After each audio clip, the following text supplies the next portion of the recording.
I call to order the Gladstone City Council work session and special meeting for November 22nd, 2022. It's 5:33 p.m. The City of Gladstone is abiding by guidelines set forth in House Bill 2560, which requires we make all meetings accessible remotely through technological means and provide the opportunity for the general public to participate to the best of our ability. Therefore, this meeting will be open to the public both in person and virtually using the Zoom platform. The council members and staff will be in person in our council chambers, as well as those citizens that wish to attend in person. The Zoom access instructions can be found on the meeting agenda. The work session is a time for the council and staff to discuss matters openly and informally, and public comment is not part of our agenda and is not allowed. However, the special meeting portion will allow public comment. Attendees will not be able to speak during the work session, but they will be able to speak during the special meeting. We will not have a consent agenda, business from the audience, nor business from the council. We have 2 items on our work session agenda this evening. Number 1 is a report and presentation from Tukwila Springs. 2 is city boards, committees, and commission work plans for 2023 through 2024. We have 1 item on our special meeting agenda, which is city administrator employment contract. Tammy, could you please call the roll? Councilor Ripley. Yes. Councilor Alexander. Yes. Councilor Tracy. Present. Councilor Hartman. Here.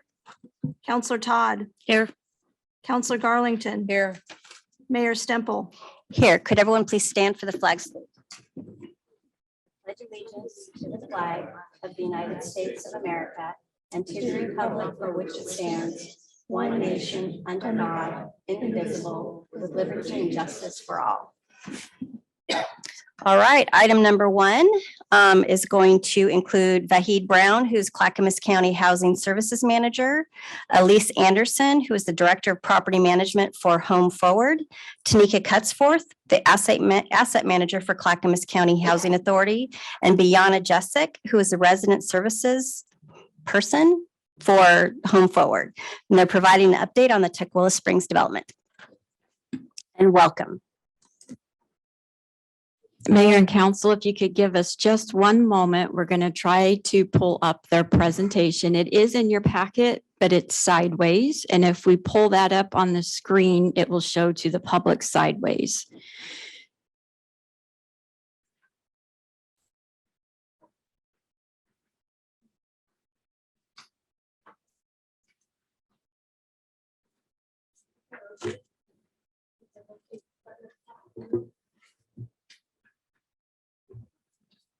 Yay. Okay.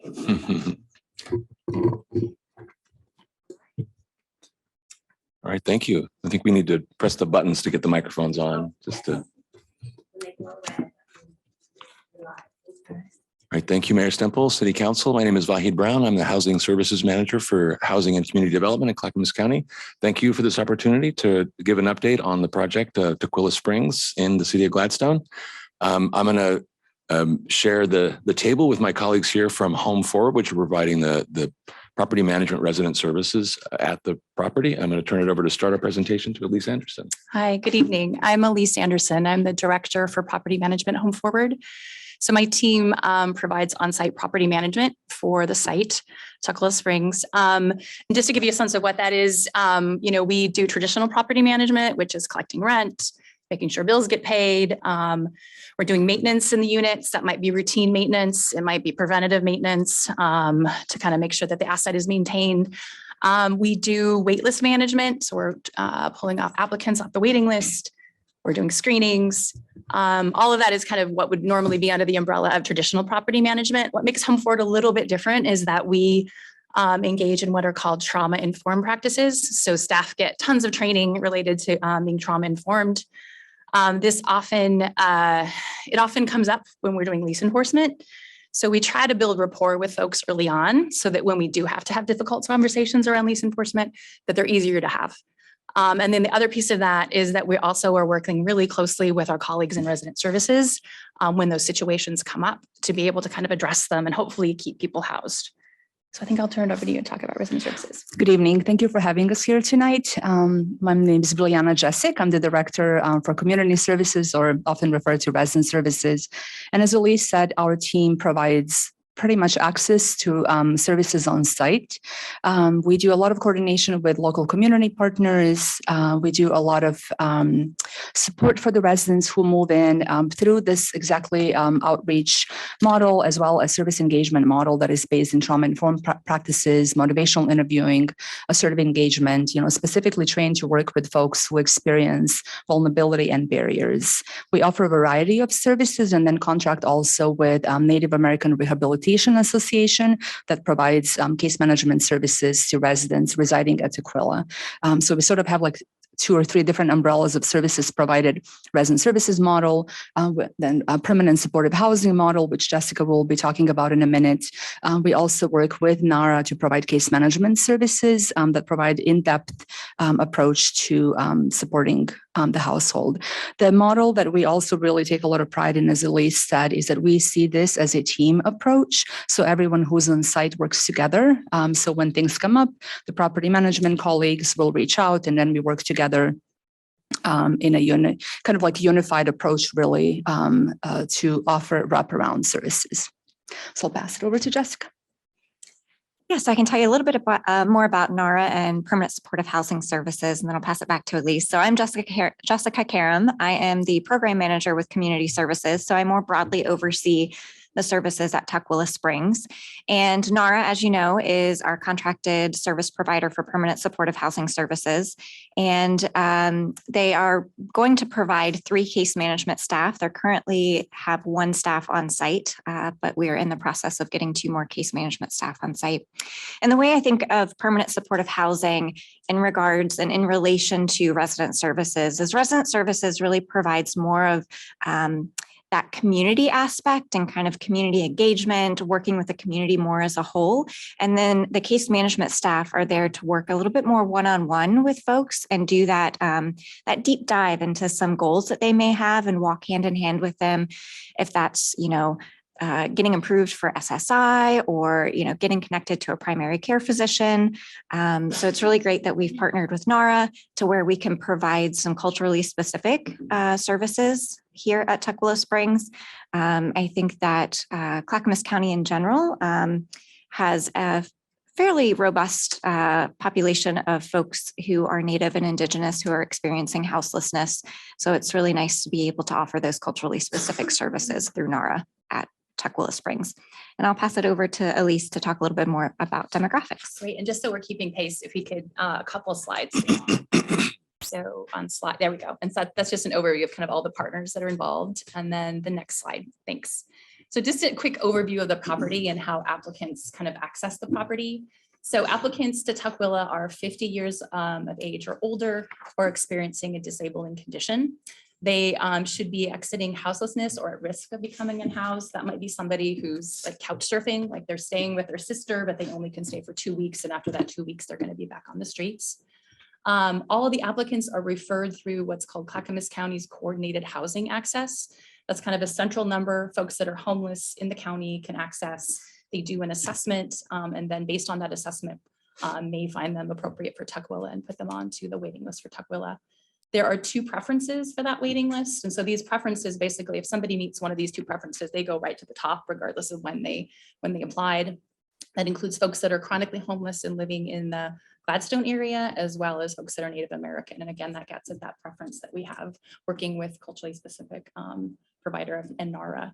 All apartments at the property are subsidized through Housing Authority of Clackamas County. So that means that people's rents are based on their income. And so it's a percentage of their income that goes towards rent. And that's provided, like I said, through the Housing Authority of Clackamas County. And then, as we said, all residents at the property have wraparound services that we refer to as permanent supportive housing. And Jessica is going to go a little more in depth around what that means in a second. So next slide. When I was thinking around what you all would want to know about their property, we are fully leased up. This is what the current resident demographics look like. The median age or average age is 59 years or older. The average income is around $5,900 a year. So these are folks that are severely low income. That I suspect that that's a mix of people that are on SSI or disability, and there's probably a handful of folks in there that have no income that live at the property. And then I included the race and ethnicity demographics. You can see that over half of the property is white, and then there, of course, is a larger portion of the property that's Native American. And yeah, I think, Jessica, this is you to go really in deep on PSH. Yeah. So if you go to the next slide, thank you. So what is what we commonly refer to as PSH, or permanent supportive housing? So unless you're kind of immersed in the work, there's a lot of different opinions, theories, ideas of what permanent supportive housing is. So permanent supportive housing, first and foremost, is housing that is permanent, says it in the name, and it's combined with deep rental subsidies and supportive services. So we are housing folks that are, like Elise was saying, are either currently houseless or at the risk of becoming houseless. And oftentimes this is folks who are chronically houseless. So that means that they've spent more than a year on the streets, or they have a lot of different episodes of houselessness. If you go by the HUD standards, it's 4 episodes in, I think, 3 years. We're not that strict. But these are folks who have really struggled to maintain housing.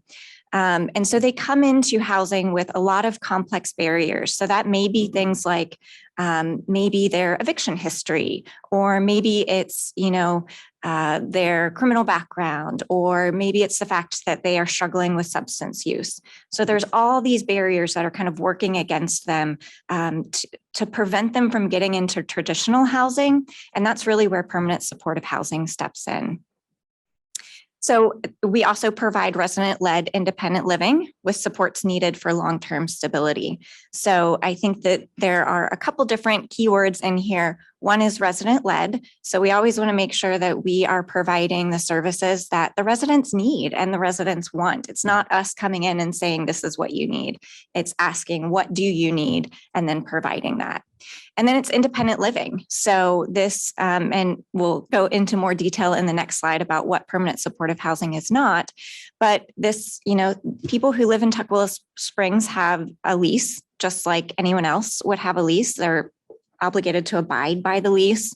There are voluntary supports. So folks don't have to engage in services if they don't want to. And this is long-term. So like I said, this is permanent. This is not transitional. So folks who move into Tukwila Springs and into permanent supportive housing in general can live there for as long as they want. There's also a key component, which is the housing first approach. And housing first is kind of often paired with harm reduction. And it's an approach that prioritizes providing permanent housing to people experiencing houselessness. And kind of, if you think about it, housing first is the approach, and then permanent supportive housing is the actual model that follows that approach. So what does housing first mean? So we've talked about the fact that we house folks who have really complex barriers to housing.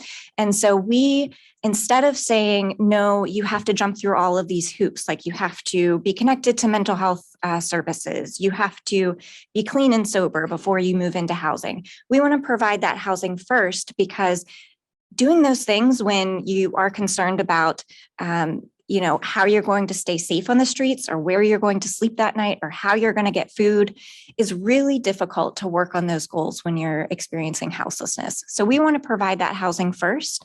And then once they get into housing, that's where those supports kind of wrap around that person, and they have the opportunity to kind of, work on whatever they would like to work on. Another thing about housing first is that there are no programmatic preconditions for housing. And so like I was saying, we don't require sobriety. We don't require folks to be connected to services.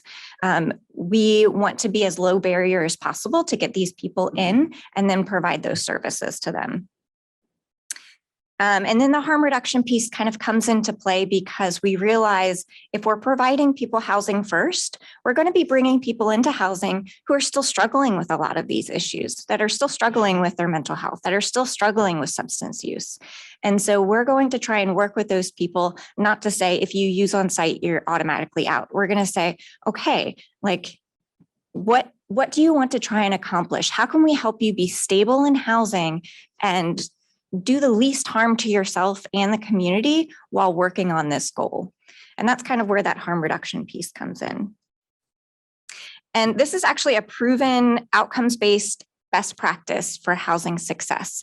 And on here, I linked to just one study, and this is a study that comes out of UCSF, where they followed over 400 participants for 4 years, and research found that in this randomized controlled trial, which is the gold standard for research studies, that 86% of participants who were placed in permanent supportive housing were stably housed years after that. And that compares to the control group, where only a third were stably housed 1 to 2 years after. And the main reason for that was because they got into permanent supportive housing through other channels.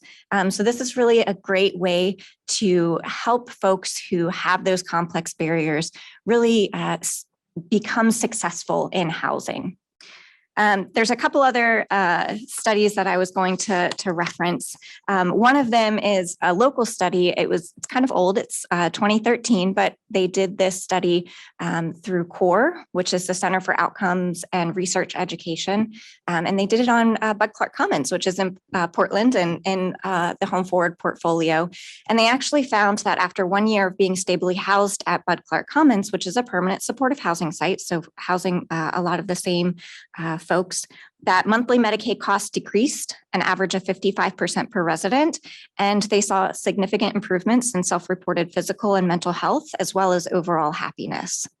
So there's lots of other studies too that have shown that permanent supportive housing is a cost-effective intervention, and that it increases rates of housing retention among that target population and positively impacts their quality of life. And we will go to the next slide and talk a little bit about kind of what permanent supportive housing is not. And these are sometimes things that I hear from the community when I have discussions with folks around permanent supportive housing, that sometimes they think that permanent supportive housing is this, and we can do, this intervention. So it's kind of just going through that list of things that I've heard. So it's not the best placement for everyone experiencing houselessness. So I talked about the extensive barriers that folks have. We have people coming in with pretty severe mental health challenges, and places like Tukwila Springs maybe are not going to be the best place for them. But that's the entry point that they can come in and they can get connected to services, and then we can try and work with that individual to get them in a more appropriate setting. So whether that be adult foster care or maybe, connected to Cascadian, moving into, housing that's specific to mental health resources. So we're going to try and work and make sure that that person can be successful somewhere else if it's not going to be Tukwila Springs or permanent supportive housing. And similarly, if you take the other end of the spectrum, not everyone who is experiencing houselessness is going to need the level of services that permanent supportive housing provides.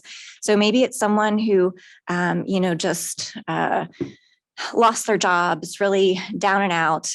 They're really resourceful, a good advocate for themselves. They're not going to necessarily need those wraparound services. They just need to have access to housing. So it's not going to be the best fit for everyone.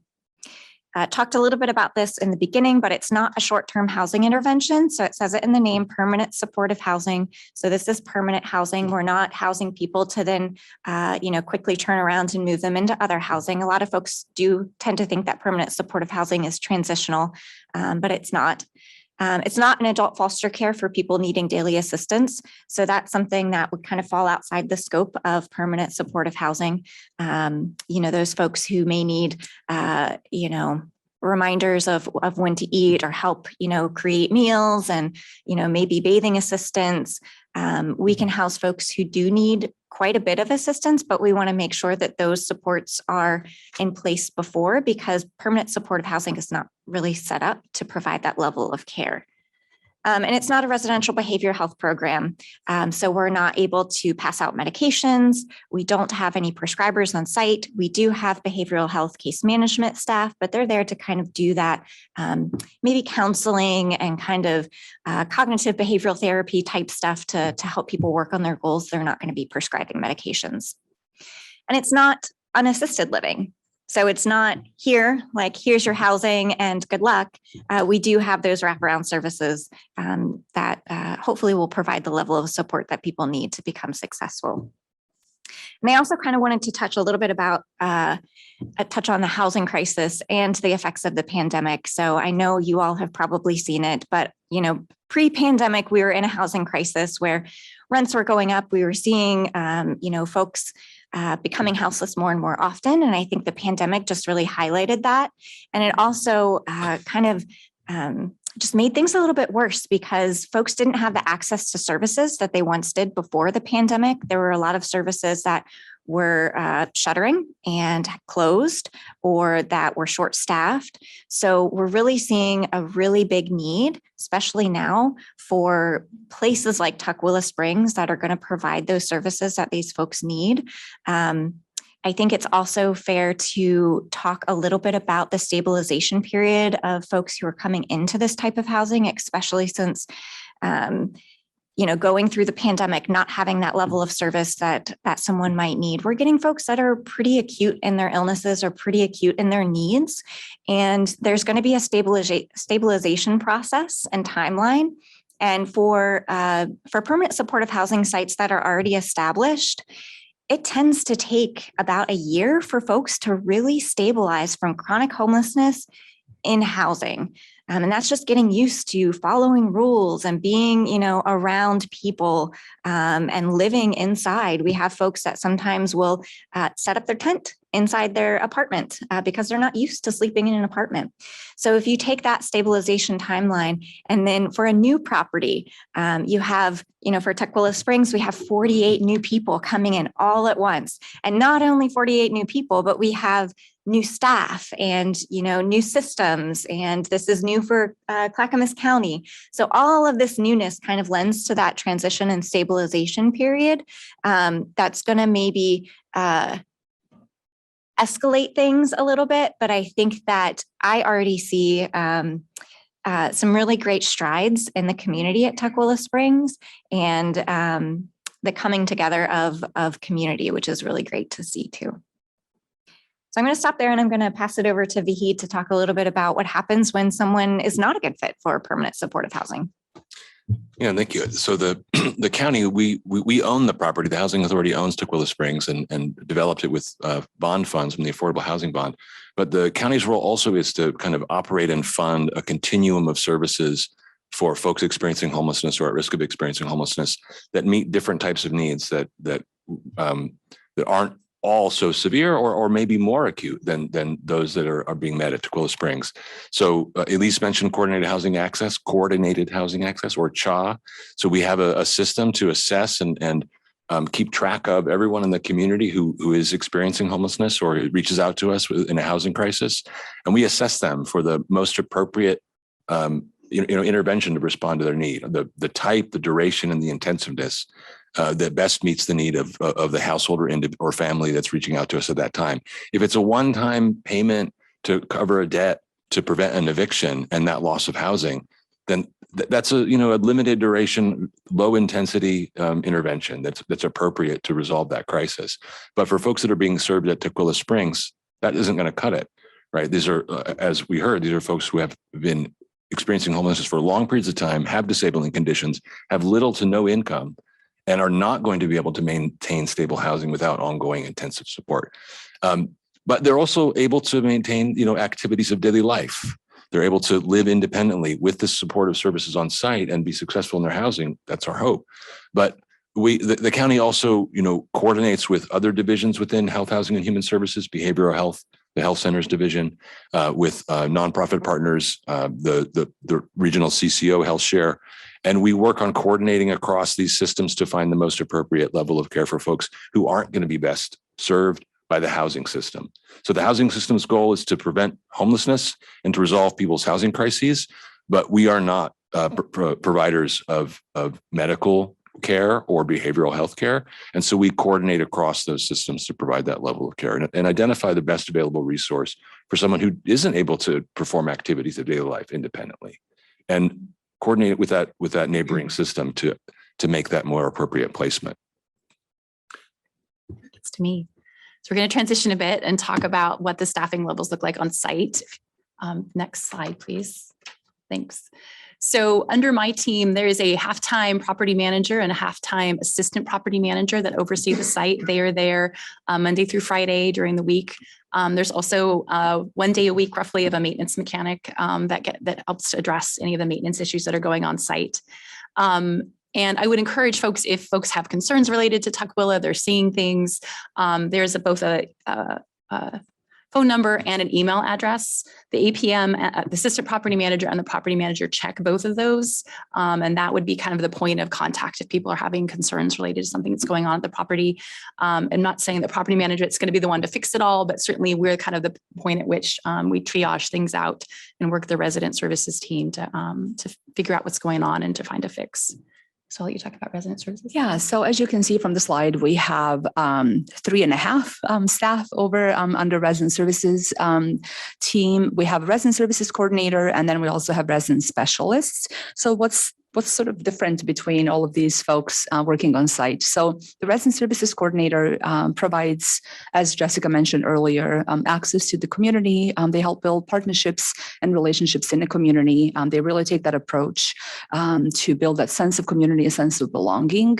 There's a lot of outreach, intentional outreach that happens with local organizations, local service providers, as well as neighbors.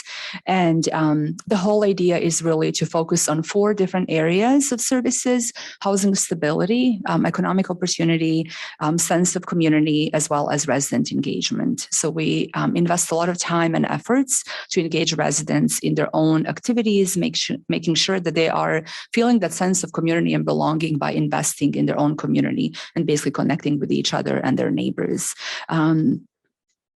In partnership, with we have actually seen quite a bit of success utilizing this model. We have been doing this type of service over at Home Forward for over 40 years.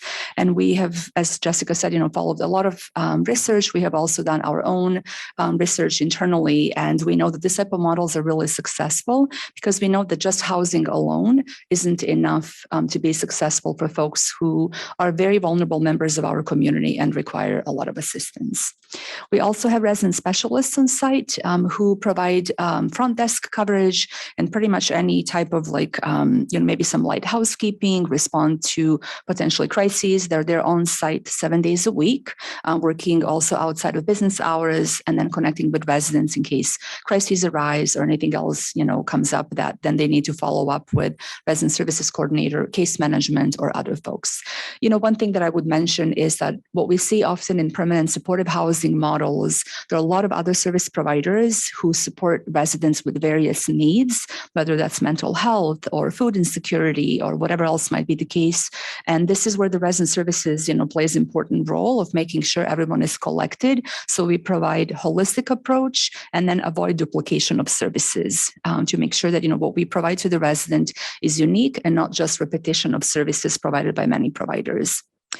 We also have currently 1 case manager on site, and we contract with NARA, which again is a Native American Rehabilitation Association. They work with residents one-on-one, develop plans and models, and kind of, do a deep dive into, these residents' lives and decide, together jointly what kind of goals they want to set up, and to stabilize their lives as well as, housing. As Jessica mentioned, I can't emphasize enough that at new sites and new properties in general, there's a period of stabilization where everyone is getting used to a new neighborhood, to one another, different types of, situational living. And that's basically the main focus in the first 12 months of all of these teams coming together, is to make sure that, we work and collaborate to support our folks. NARA will be hiring 2 additional case manager shortly or fairly soon, and I can talk about that in a minute. And then Alicia. Yeah, and one of the other services that we added at the end of October was to have a security team available. They're available in the evening times. They do walkthroughs 2 to 3 times every evening. They're also available if residents want to call if there's something going on. That was really an attempt to kind of mitigate some of the calls that I think that the police were getting, that were, noise complaints between 2 neighbors and things like that. And so we added that, like I said, the end of October, and hope to continue that on, at least for the next foreseeable future. Do you want to talk? Is it partnerships? Is that you, Jessica? Yes. Yeah. And if you go to the next slide, we can talk a little bit more in depth about some partnerships. So we've actually, the team has started out really strong. Gladstone has been very welcoming to the folks at Tukwila Springs. So we've been able to secure a lot of different partnerships. So first and foremost with NARA, they've been a great partner. Elise and I were actually just at the harvest meal last night, and NARA provided most all of the fixins for the meal, which is awesome. There is the Gladstone School Food Pantry. So they provide food pantry items for on-site food pantry for residents, which is super helpful, especially when you know that food stamps don't always last to the end of the month. There's the Gladstone Senior Center, which provides hot meals daily and rides to the senior center or the grocery store. There's Friends of Gladstone Nature Park, which is working with residents to give them opportunities to be in nature and will host some meals for the property. Clackamas Community College Nursing Program.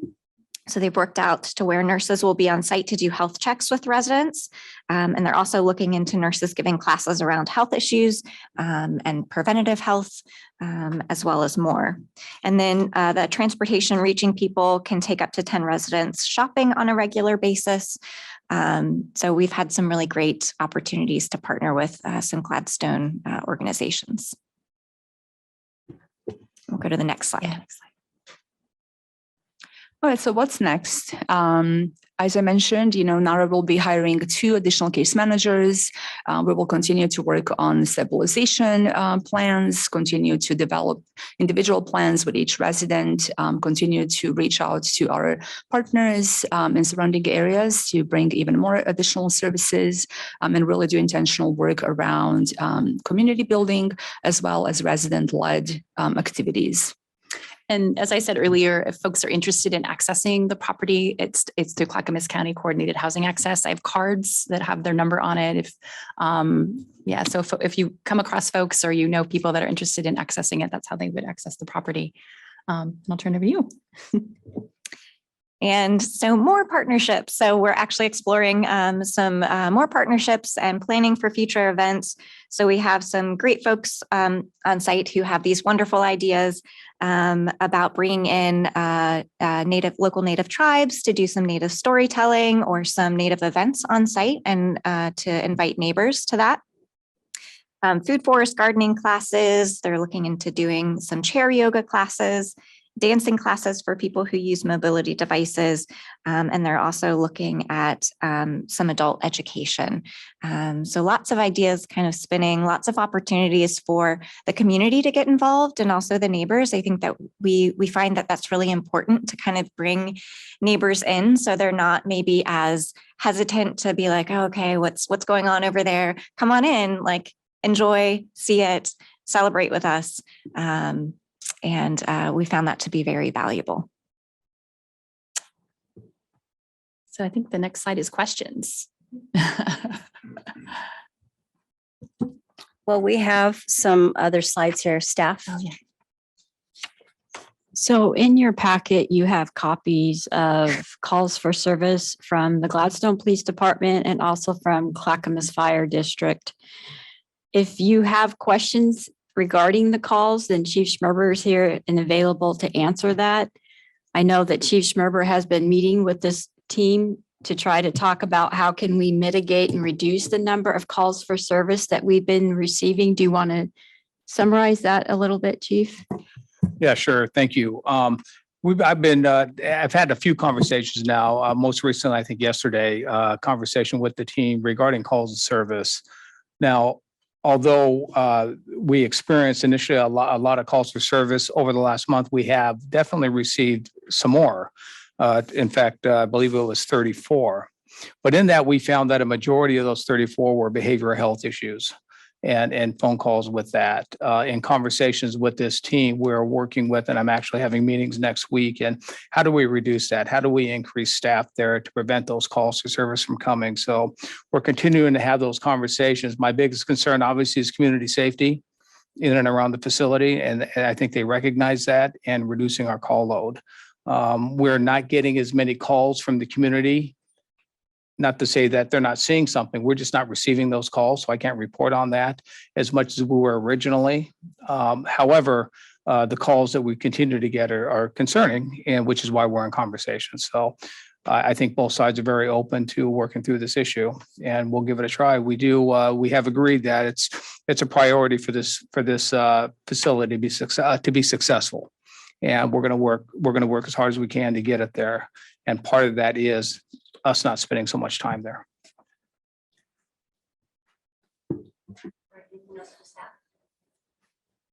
No, nothing further. Counselor Garlington, questions? I have a couple. How many of the four of you, do any of you work there full time? No, none of us work here full time. We oversee staff that work there full time. Okay. And when the project started, how many staff members were hired to be at the facility? So it's been sort of a slow start. So we had a resident services coordinator who was hired full time, and then we added resident specialists, and we are now fully staffed, except we're still needing to hire, or NARA is still needing to hire 2 additional case managers, and then we will be fully staffed. And on what's site. the timeline on hiring those 2 additional They have people? positions opened. They're in the process of active recruitment. So we're hoping in a very short, near future that they will have additional 2 staff who will also basically cover services, 7 days a week, and provide those case management services essentially, not just like during business hours, but essentially through full 7 days.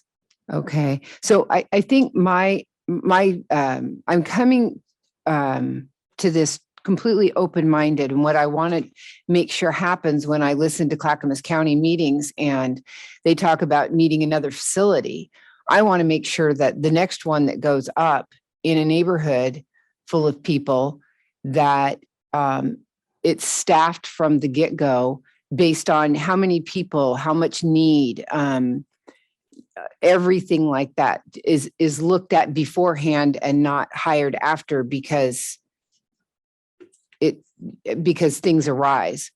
And I understand that it's a work in progress, but I just want to make sure that the next, they talked about opening up one. In fact, we had the discussion not very long ago about the, I call it Holiday Inn, the Safeway property. And Holiday Inn Express. Is that what it is? And I think when that came about, everybody in this area kind of went, oh, wait a minute, we haven't really even talked about how this first one is going. So, and I belong to a group of people that Councilor Hartman knows as well. And all of this is one of the big things they talk about is the homelessness and how to help people and how to make, do community engagement and how to make sure that everything that's needed is done right from the start. And this is Oregon-wide, these people that we have engaged with. Mm-hmm. And I want them to be sure or are reassured, sure I'm saying that wrong, that when somebody comes to them and says, we'd like to put this facility in your neighborhood, that all of the needs are listed right away, that you have taken on that analysis and know what is needed the next time you go. So I trust Chief Schmerber in that he's coming to you with an open mind and all of the help that he can give because he's that kind of a person. Mm-hmm. And what he says his department needs, that's what they need. And this is a county project. So quite frankly, I think that, that we expect that would be addressed, openly and honestly for that kind of thing. I belong to the nature park.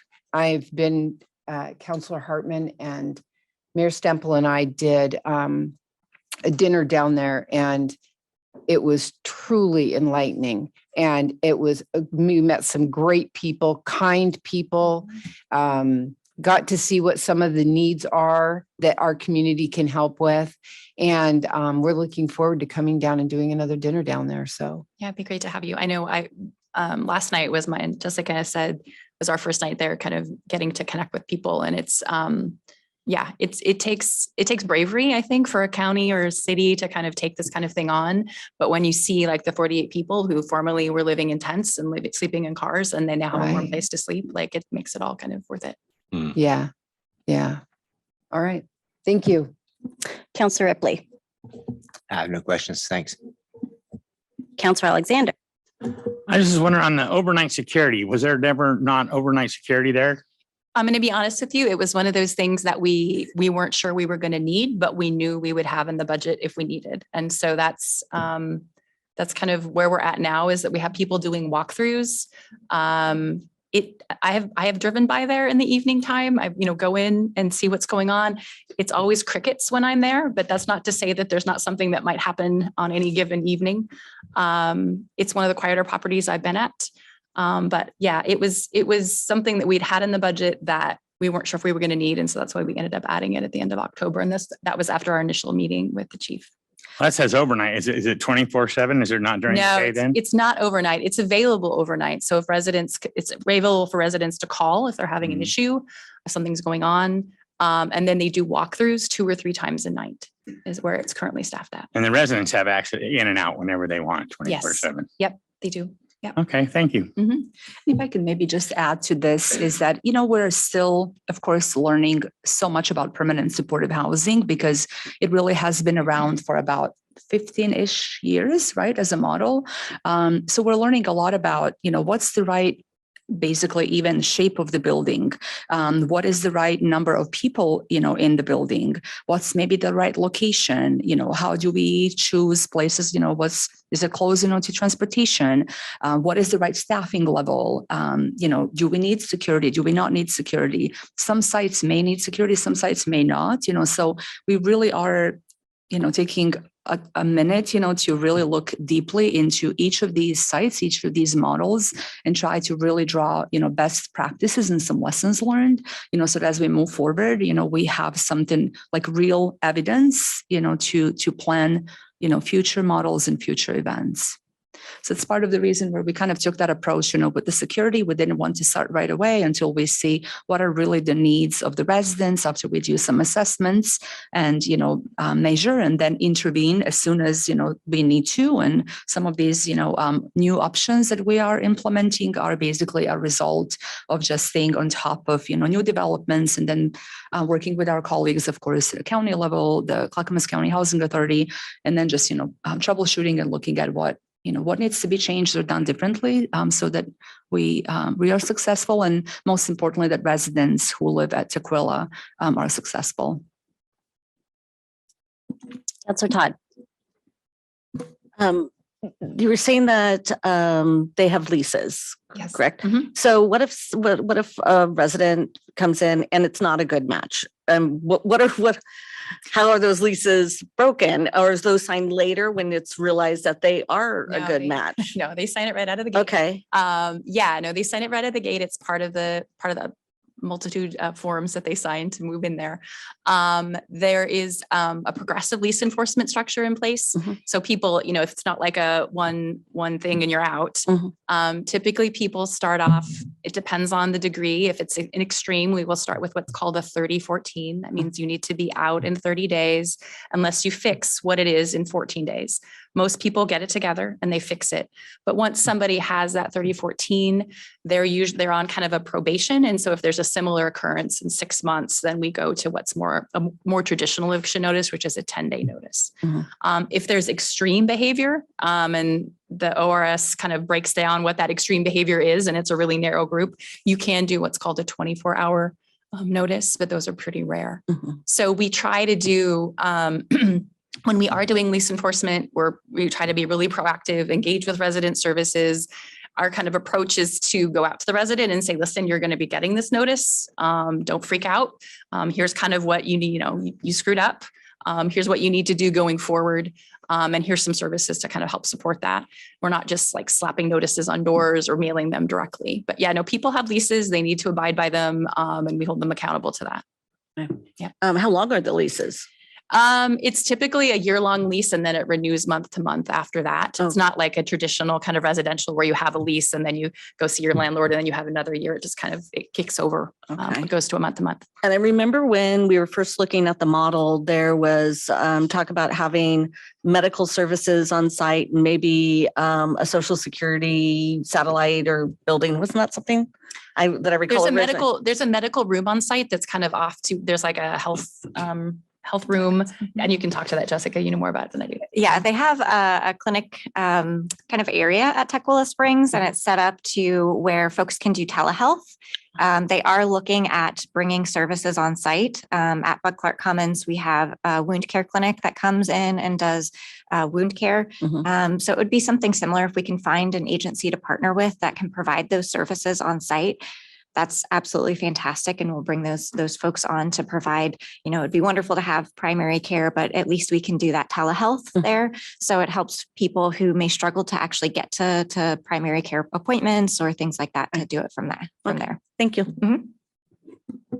I think what you were also asking is if they need to go to a different facility, breaking the lease it's a flexible lease. Those people absolutely. Yeah. Yeah. No, if someone needs to leave at any time, it's a 30-day. Okay. 30-day notice. Yeah. Okay. Counselor Hartman. Thank you. I have been looking forward to this conversation for a long time.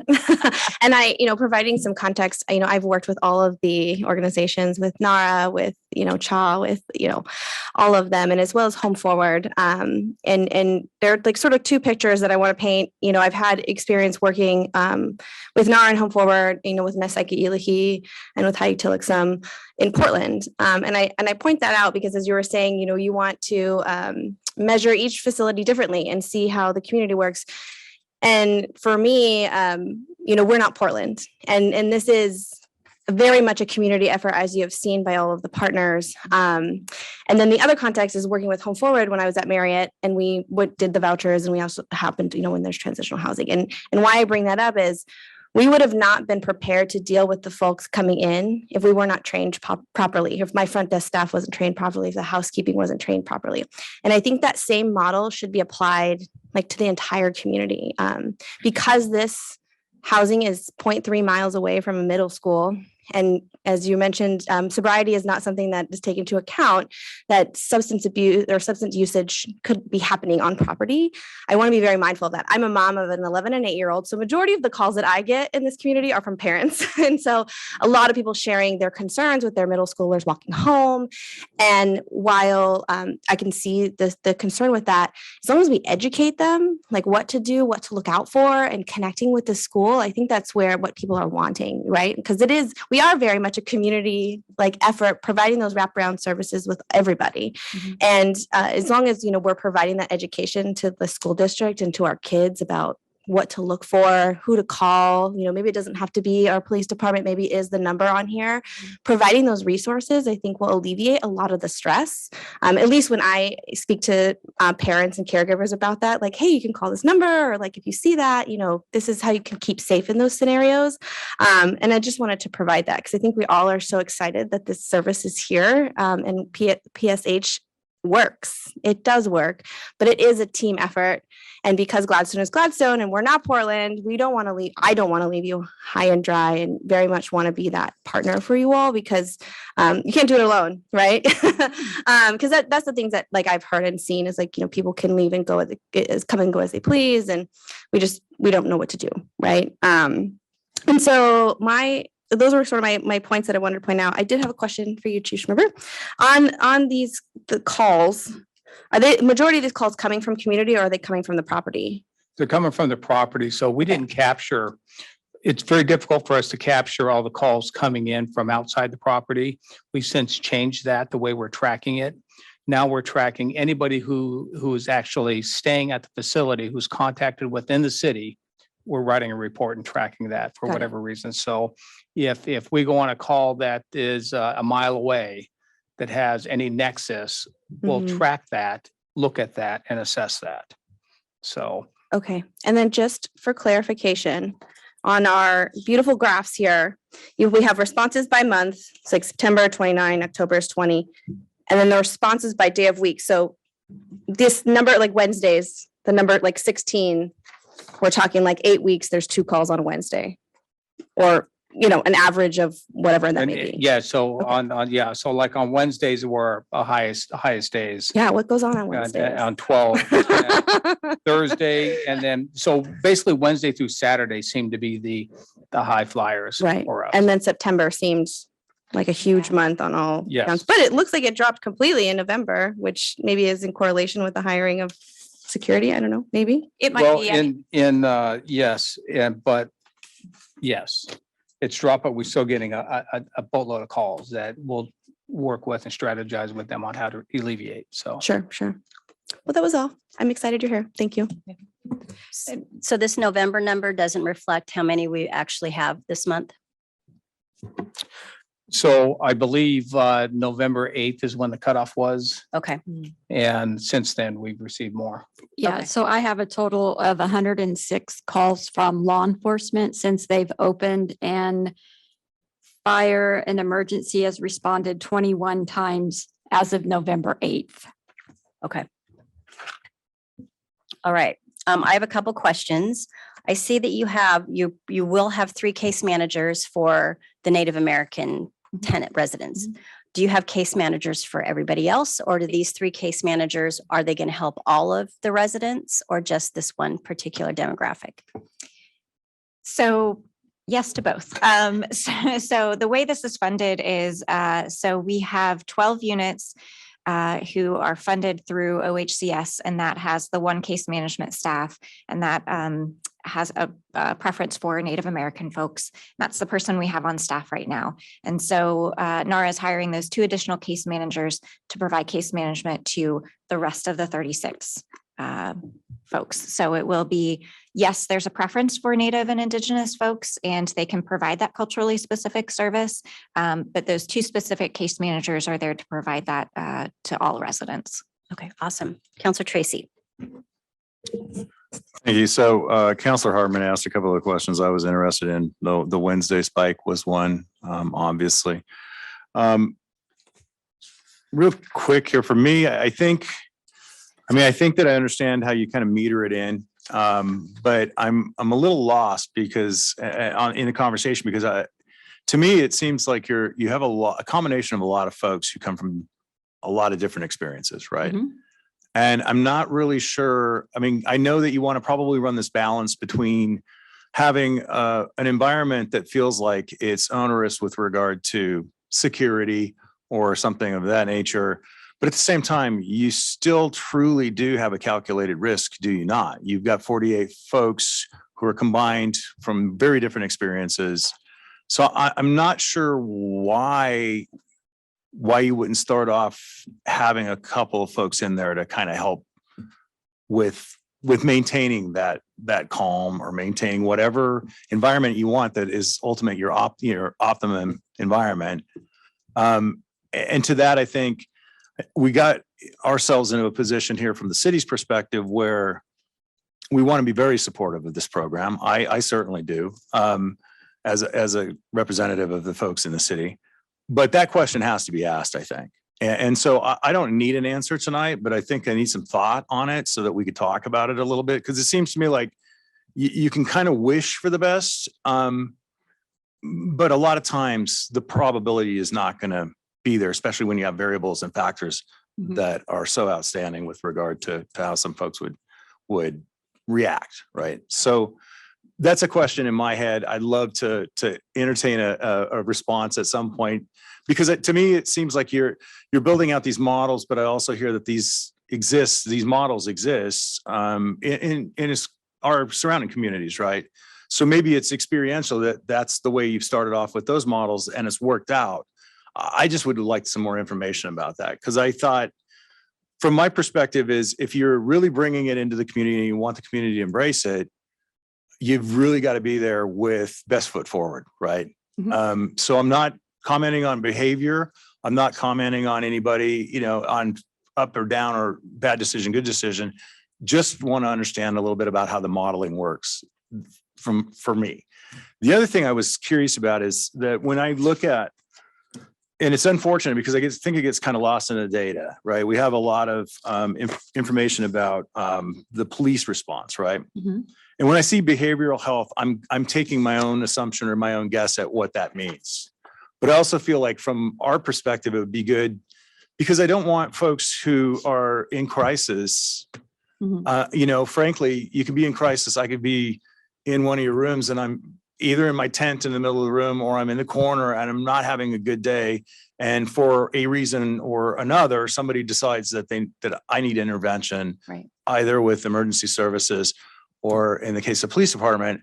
I think it's fair. We should probably call that out a little bit because I think that it may just be somebody having a behavioral crisis and there's there's no threat to the community. There's no threat to anybody outside the room. There's no threat in the room, right? I mean, so for example, I was there last night and was kind of hanging out in the lobby and two police officers showed up Mhm. and they checked in with the property manager and talked with her. And my understanding of what happened is there was a gentleman who he was having a kind of a mental health episode and he was certain that there was a crime being committed in the adjacent unit. And I know by my conversation with him over, do you want white meat or dark meat during the meal line, like he was having a really hard time. There was a lot going on in his head. I don't know what his mental health diagnosis was, but I suspect those are kind of the calls. There's also a resident who has moved in, who was stabilized. She's not there now, but I suspect she was a result of multiple calls. This is someone who we've identified who is, Tuckwell is probably not going to be a good fit for her. And we are trying to keep her stabilized until we can get her into a higher level of care. So I don't know what the calls are. I do think depending on the situation, the answer and the solution might be a little bit different. And that's where I think like meeting regularly with the chief and his team to kind of talk about that and to strategize makes sense. One of the things that came up initially was that, residents were calling 911 when their neighbor was making noise. And again, the security guard brought on site. I'm hoping that will mitigate a little bit of that. I also think that honestly, we moved 48 people into a property in 2 months. And that's a lot. It's a lot. And so you've got people who are at various stages of stabilizing. So I do think the long term, there won't be as many calls, but I think it's going to take us a while to get there. And we have also been doing a lot of education and, have created resource lists and, phone numbers that folks can reach out to. We're educating residents, to make a decision whom to call. And I think, the default for all of us, I think when we're feeling scared or in fear is to call 911.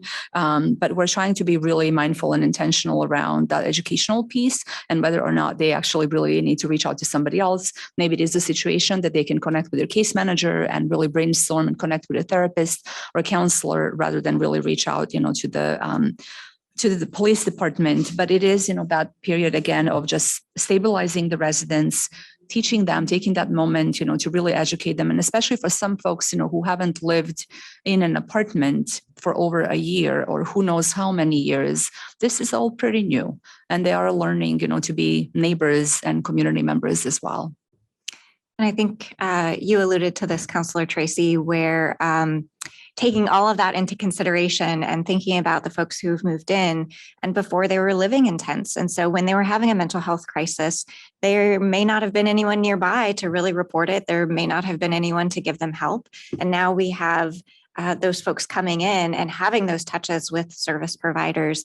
And I think back to when the chief had talked about the amount of fire and medical calls, and kind of similar to where we're housing folks who also have really complex medical health needs. And so now they're coming into a facility where they have those touches with service providers so we can get them the help that they might need. And hopefully the emergency calls will settle down to where we can get them connected with more stable services. And I think the most important thing, having this meeting tonight is you all just explaining that on the record gives us a lot to go on.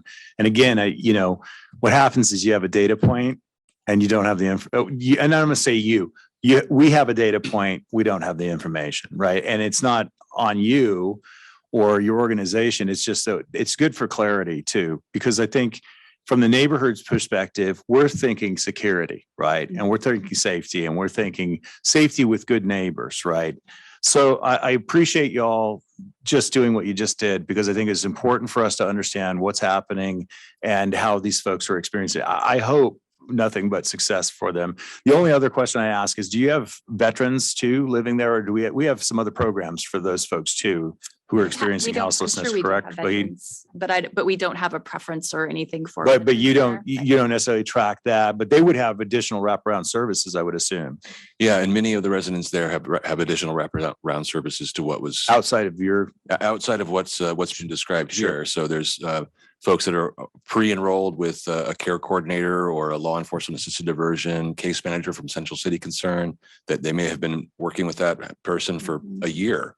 And now they're at Tequila, and that caseworker is coming to Tequila. So Home Forward is seeing folks from behavioral health, from the county's behavioral health staff, from our other contracted providers who have existing, like therapeutic or case management based relationships with people there that are bringing those additional resources into the community. I also wanted to just speak to the point you made, Councilor Tracy and Councilor Garlington, about getting it right, putting the best foot forward.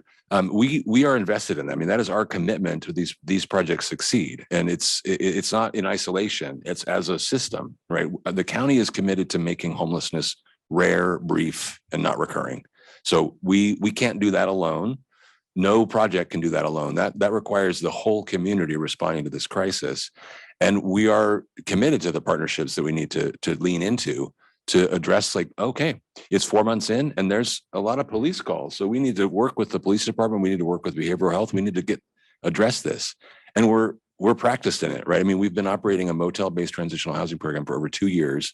Right at the beginning there, we worked with the DA and the sheriff's department. It's a lot of police calls, and we drove them down through collaboration and coordination. What we don't always know ahead of time, what a specific resident is going to need in that program.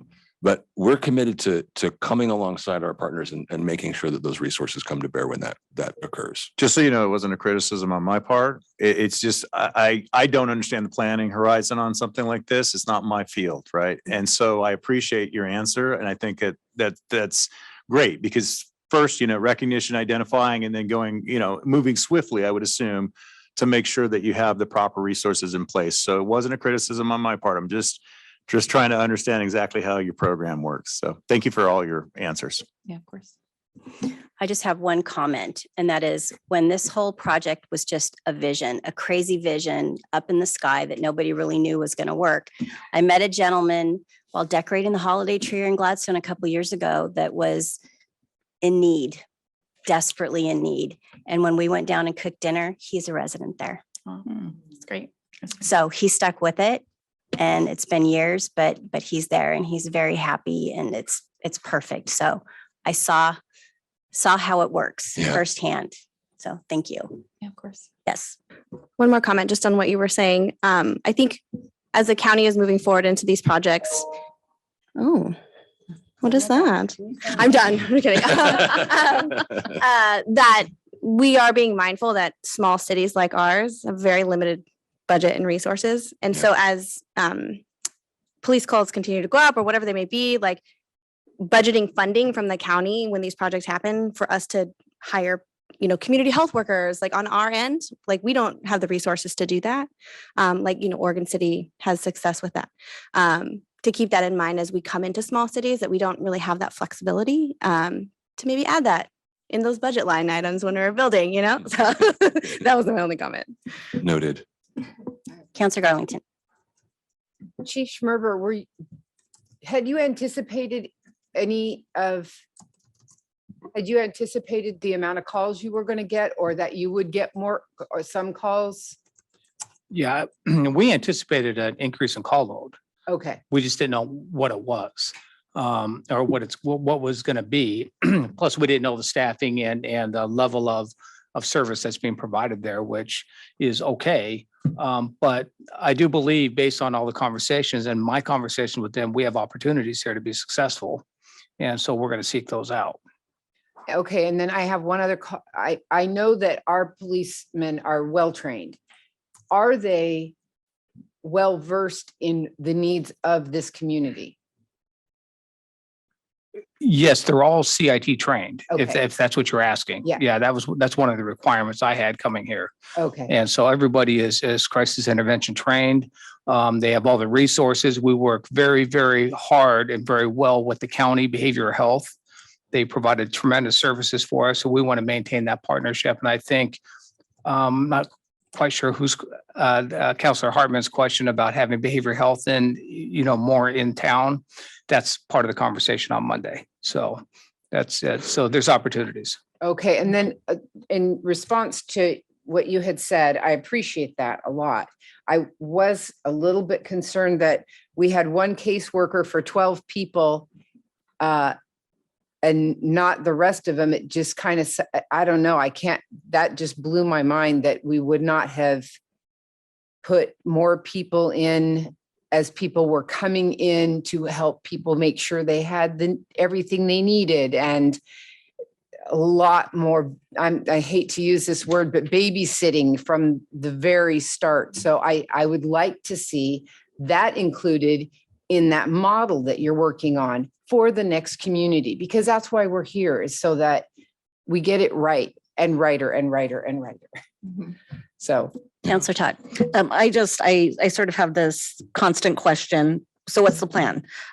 How often will you be meeting up? How often will there be checking in on this to make sure that the path is working? What's the plan? So I think we've committed to meet monthly. Okay. For check-ins for a while. If we need sooner check-ins, we will. If we see spikes in different areas, we'll reach out and try and resolve those. I know there's 3 individuals there right now, or at least there used to be 3. There might only be 2 now. However, that are what we call high flyers, high call load callers. And we'll be meeting more and addressing more with them. So I think we're starting that process now. That's going to be good.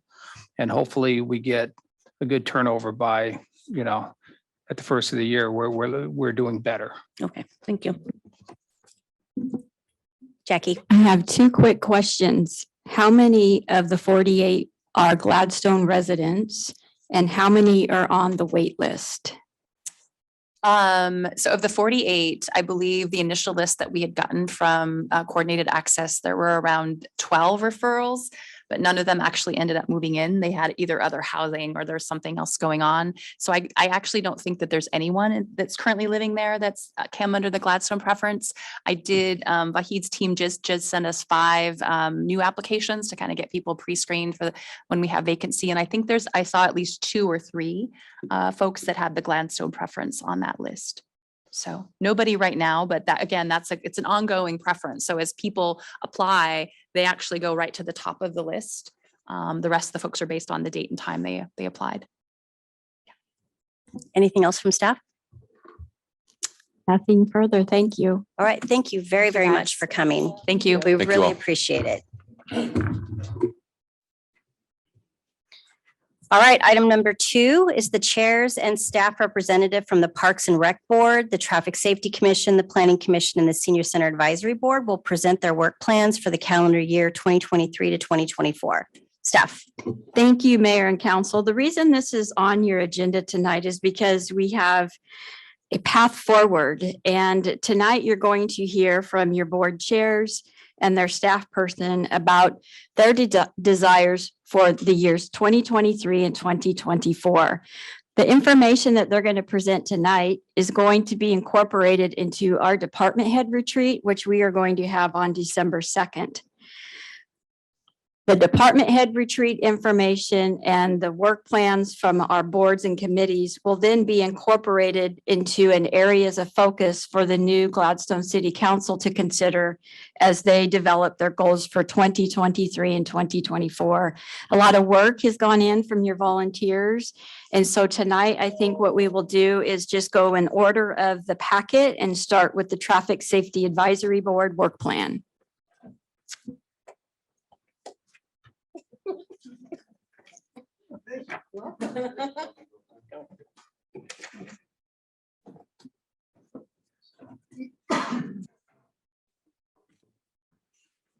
All right, take it away. Hi, guys. Thank you.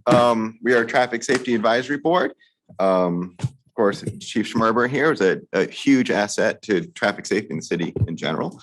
But our basic presentation, John's going to take a moment to kind of discuss what we've done up to this point, and then I'll take over from there and talk about our work plan for 23-24, some of the items that we're looking at and things that we so truly hope that the council will take seriously.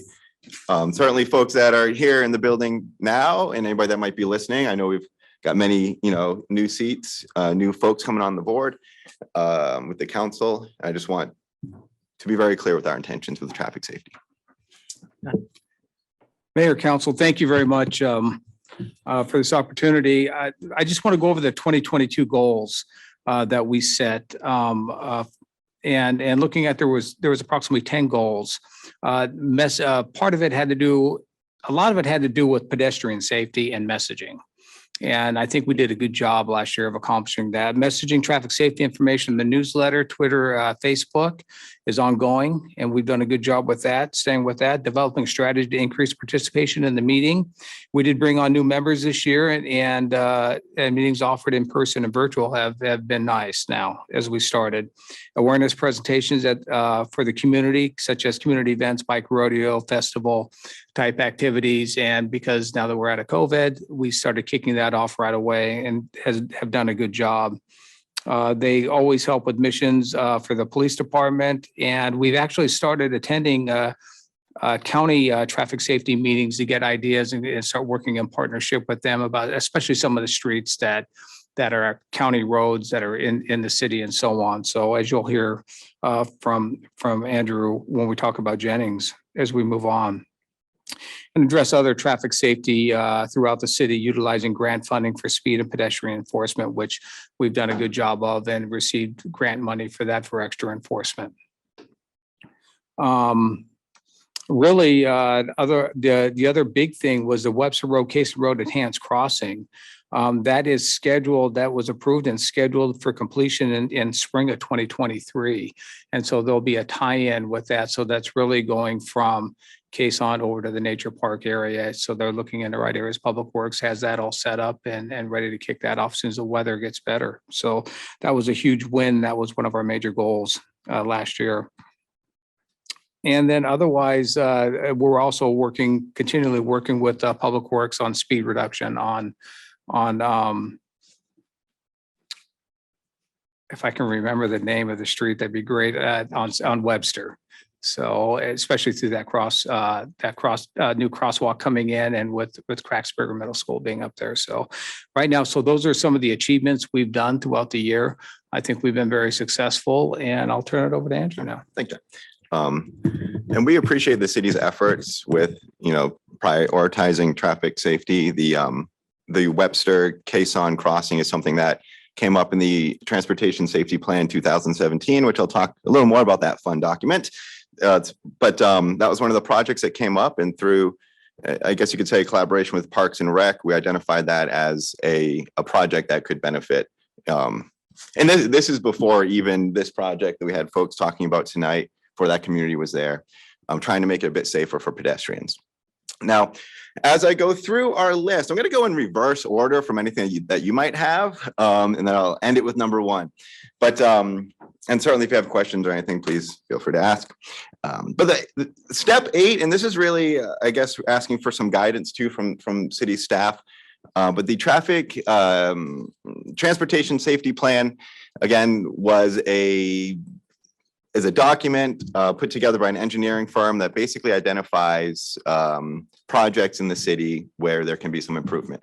These range from multi-million-dollar projects, of which we have never asked for any of those with our board. We're very concerned with some of the things that we can actually do, and also projects that might not require too much out of town influence, where we're not necessarily going to the county or to the state for these projects, things that we can do in-house.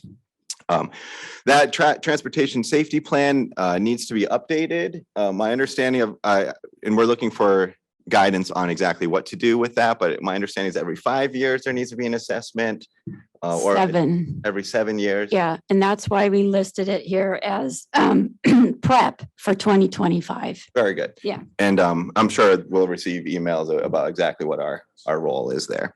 So that's great, and thank you. This way we can kind of see what we've done so far as a city and where we need to go with that plan. Moving down the list, number 7, Did you guys hear there might be tolls coming in around here? Yeah, I don't know. Maybe we've seen some signs. Crazy. And we are a community that's going to be likely significantly impacted by tolling, whether it's folks trying to avoid the toll, skipping through town. We may see a big increase in traffic, and not folks that are living here, people that are trying to skate through, likely as quickly as possible. Part of our plan in the next 2 years is to really identify those types of issues, whether it be on Arlington, Oakfield, Webster, and what we can do about it. In traffic safety, oftentimes we talk about the 3 E's: engineering, education, and enforcement. Having a police department that is proactive in traffic safety when we have issues, people from the community come to us about, hey, they're speeding on this road, or hey, there's someone at 5 a.m. that zooms down this road. We do something about it. Police chief thankfully cares about these things, and we'll have folks out there. The enforcement end, we need to see, what's happening on Arlington. Are we going to have more speeders? Possibly will there be more crashes? The engineering is part of it, of course. What types of projects can we have? What projects do we have in the quiver that can help to calm some of the traffic issues that already exist and likely will be made worse by increased traffic through our area? And of course the education is part of that. What we mean by education, sure, some grants perhaps. Whether it's signage, we talk about, and as I'll talk about here in a little bit, at festivals, the different community events that we have here in town. How can we get some of these messages out there? But what are we going to do for tolling? What might be some of the impacts? And I'm honestly fascinated to see, because the literature about it varies, especially in different parts of the country where this has come up. So I'm really interested to see how it might impact our city and what we can do about it. Moving down the list, we are, generally speaking, trying to engage, younger folks in traffic safety conversation, as we'll get to here. But number 6, one of our goals is to have more of impact influence with the high school, getting educational materials out to the high school, perhaps events at the high school. Certainly, they're hearing this in traffic if they take Drive a Red or in different places, but I think it'd be nice to have kind of community approach to encouraging folks to slow down. It's not uncommon for us to get complaints about after school, kids driving through different roads, maybe a little too fast or not paying attention. But it's not just all young drivers that do that. But anyways, there's just more of them leaving. I don't want to interrupt you, but I want to ask you, are you going to make them watch Blood on the Highway? Did you have to watch that as a teenager? Well, growing up in a family that my father started driving school in 1971, I've seen red asphalt 1 through 5 more than I think any human on earth. And frankly, it's terrifying. And just as a side note, one approach, the Oregon traffic safety, when I moved out here, there were many big changes from where I was previous. And one of them was that Oregon doesn't really have that quintessential gory driver's ed movie in their curriculum. And at first I was like, oh, this is a rite of passage. You must watch, Signal 30 or whatever it might be. But for whatever reason, that's not something that exists here in Oregon. And over time, I think I've grown to appreciate it. There are other crash tests are great. If you've got a young person in your life who's looking to get their license, sure, there's the gory videos and that's horrible. But there's a heck of a lot of good crash tests out there that I think kind of get the same idea across. So thank you. Yes, but I went to Gladstone High School and we did have to watch that. So. Well, that said, and there are the state that whether it be different groups in the state that offer different types of curriculum, and certainly some of it is a bit on the shocking side, and not to dismiss that or their efforts by any means. But no, in short, not with our board necessarily, but I don't know. Depends what the city wants. Any further comments on that one? No. All right. So yes, we want to participate more with the high school, and furthermore, and one thing that as Chief mentioned, we're looking at kind of what other communities are doing with their traffic safety boards. And one of the items, certainly it's with the county. My understanding is also with Lake Oswego and some other towns, they have a high school liaison, a member of the high school who comes to the meetings and can kind of help us communicate with the city. And that's something that as we look for 23, 24, that's one of our goals there, is to have a liaison on the board. Or a few, maybe it'll be the new hip thing. Traffic safety meetings, pretty fun. All right. So liaison, hopefully that works out. Number 4, as I kind of mentioned, to remain involved with the community. You might have noticed us at the festival in August there. We were fortunate to be with the police department handing out street signs, slow down signs, and trying to get asking little kids questions and some adults too. And we had a good time. It was fun. Sometimes I wonder how much that gets the real message across, but the conversation is so important. And to start having young folks just think a little more critically about their environment around them, certainly, and when it pertains to traffic safety, it's dangerous out there. As we go through some of these other items, we're going to kind of focus in more on that. What often are called, which are called vulnerable road users, which Chief might have a more specific definition of which there is one. But generally, a vulnerable road user would be a bicyclist, a pedestrian.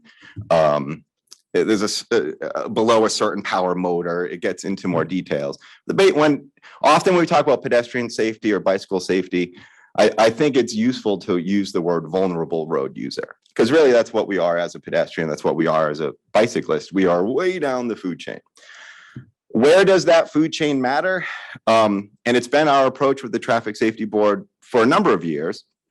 We're looking at higher speed roads and their relationship to pedestrians. We understand that there are places all over the city that could use some attention and like little things here or there. And I could go through a whole list of them. But as a general approach, we're looking at higher speed roads and how that impacts pedestrians. That pretty much automatically leads us to roads like, as we'll talk about more, Webster, Oakfield, and also Jennings. Now, to stay on my list here, to remain involved in community events, bike rodeo, community festival, and they're fun. And thank you, staff, for participating in those. I know different folks from the city take part in that, and it's so cool. It really is. We talked a little bit about the education side of it. We've talked a little bit about the enforcement. These last 3 items, we're going to kind of talk more about that engineering side of the traffic safety. And as I go into this, I just want to preface again, as we look at projects that other cities are putting forth on some of their traffic safety boards, I mean, you might see projects for $12 million, $17 million. I'm looking through Lake Oswego, and they're like multi-million-dollar projects. Sure, it's a different city, but that is, in some ways, the standard of traffic safety boards. Like, we need this project, we need this to happen, and I don't care how many millions of dollars. We realize that we don't have that kind of budget. We're not asking for those types of projects. Again, what we're looking at are things that can help pedestrians, help connect our vulnerable road users, help connect our city in a little bit better way, and that we can perhaps afford. How do we know this? That traffic transportation safety plan, and again, if you get a chance to read it, it's a fascinating document, but it breaks it down pretty clearly. The type of project, how important is it in their assessment, in the engineering assessment, and then a general guideline of pricing. We understand well that anything that you quoted in 2017 might be a little different now. But again, we are focusing on these lower items as far as expense is concerned. So for example, and just one more thing, these aren't like, hey, we weren't just like, oh, what are we gonna do? I don't know, let's do this and that. These are things that we've talked about now for years. So these are things that hopefully the city is kind of aware of, things that have been in the conversation. So hopefully we can really act on it.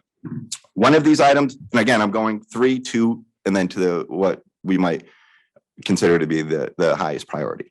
But number 3 on that list would be a crosswalk, perhaps a rapid flashing beacon on Jennings Ave.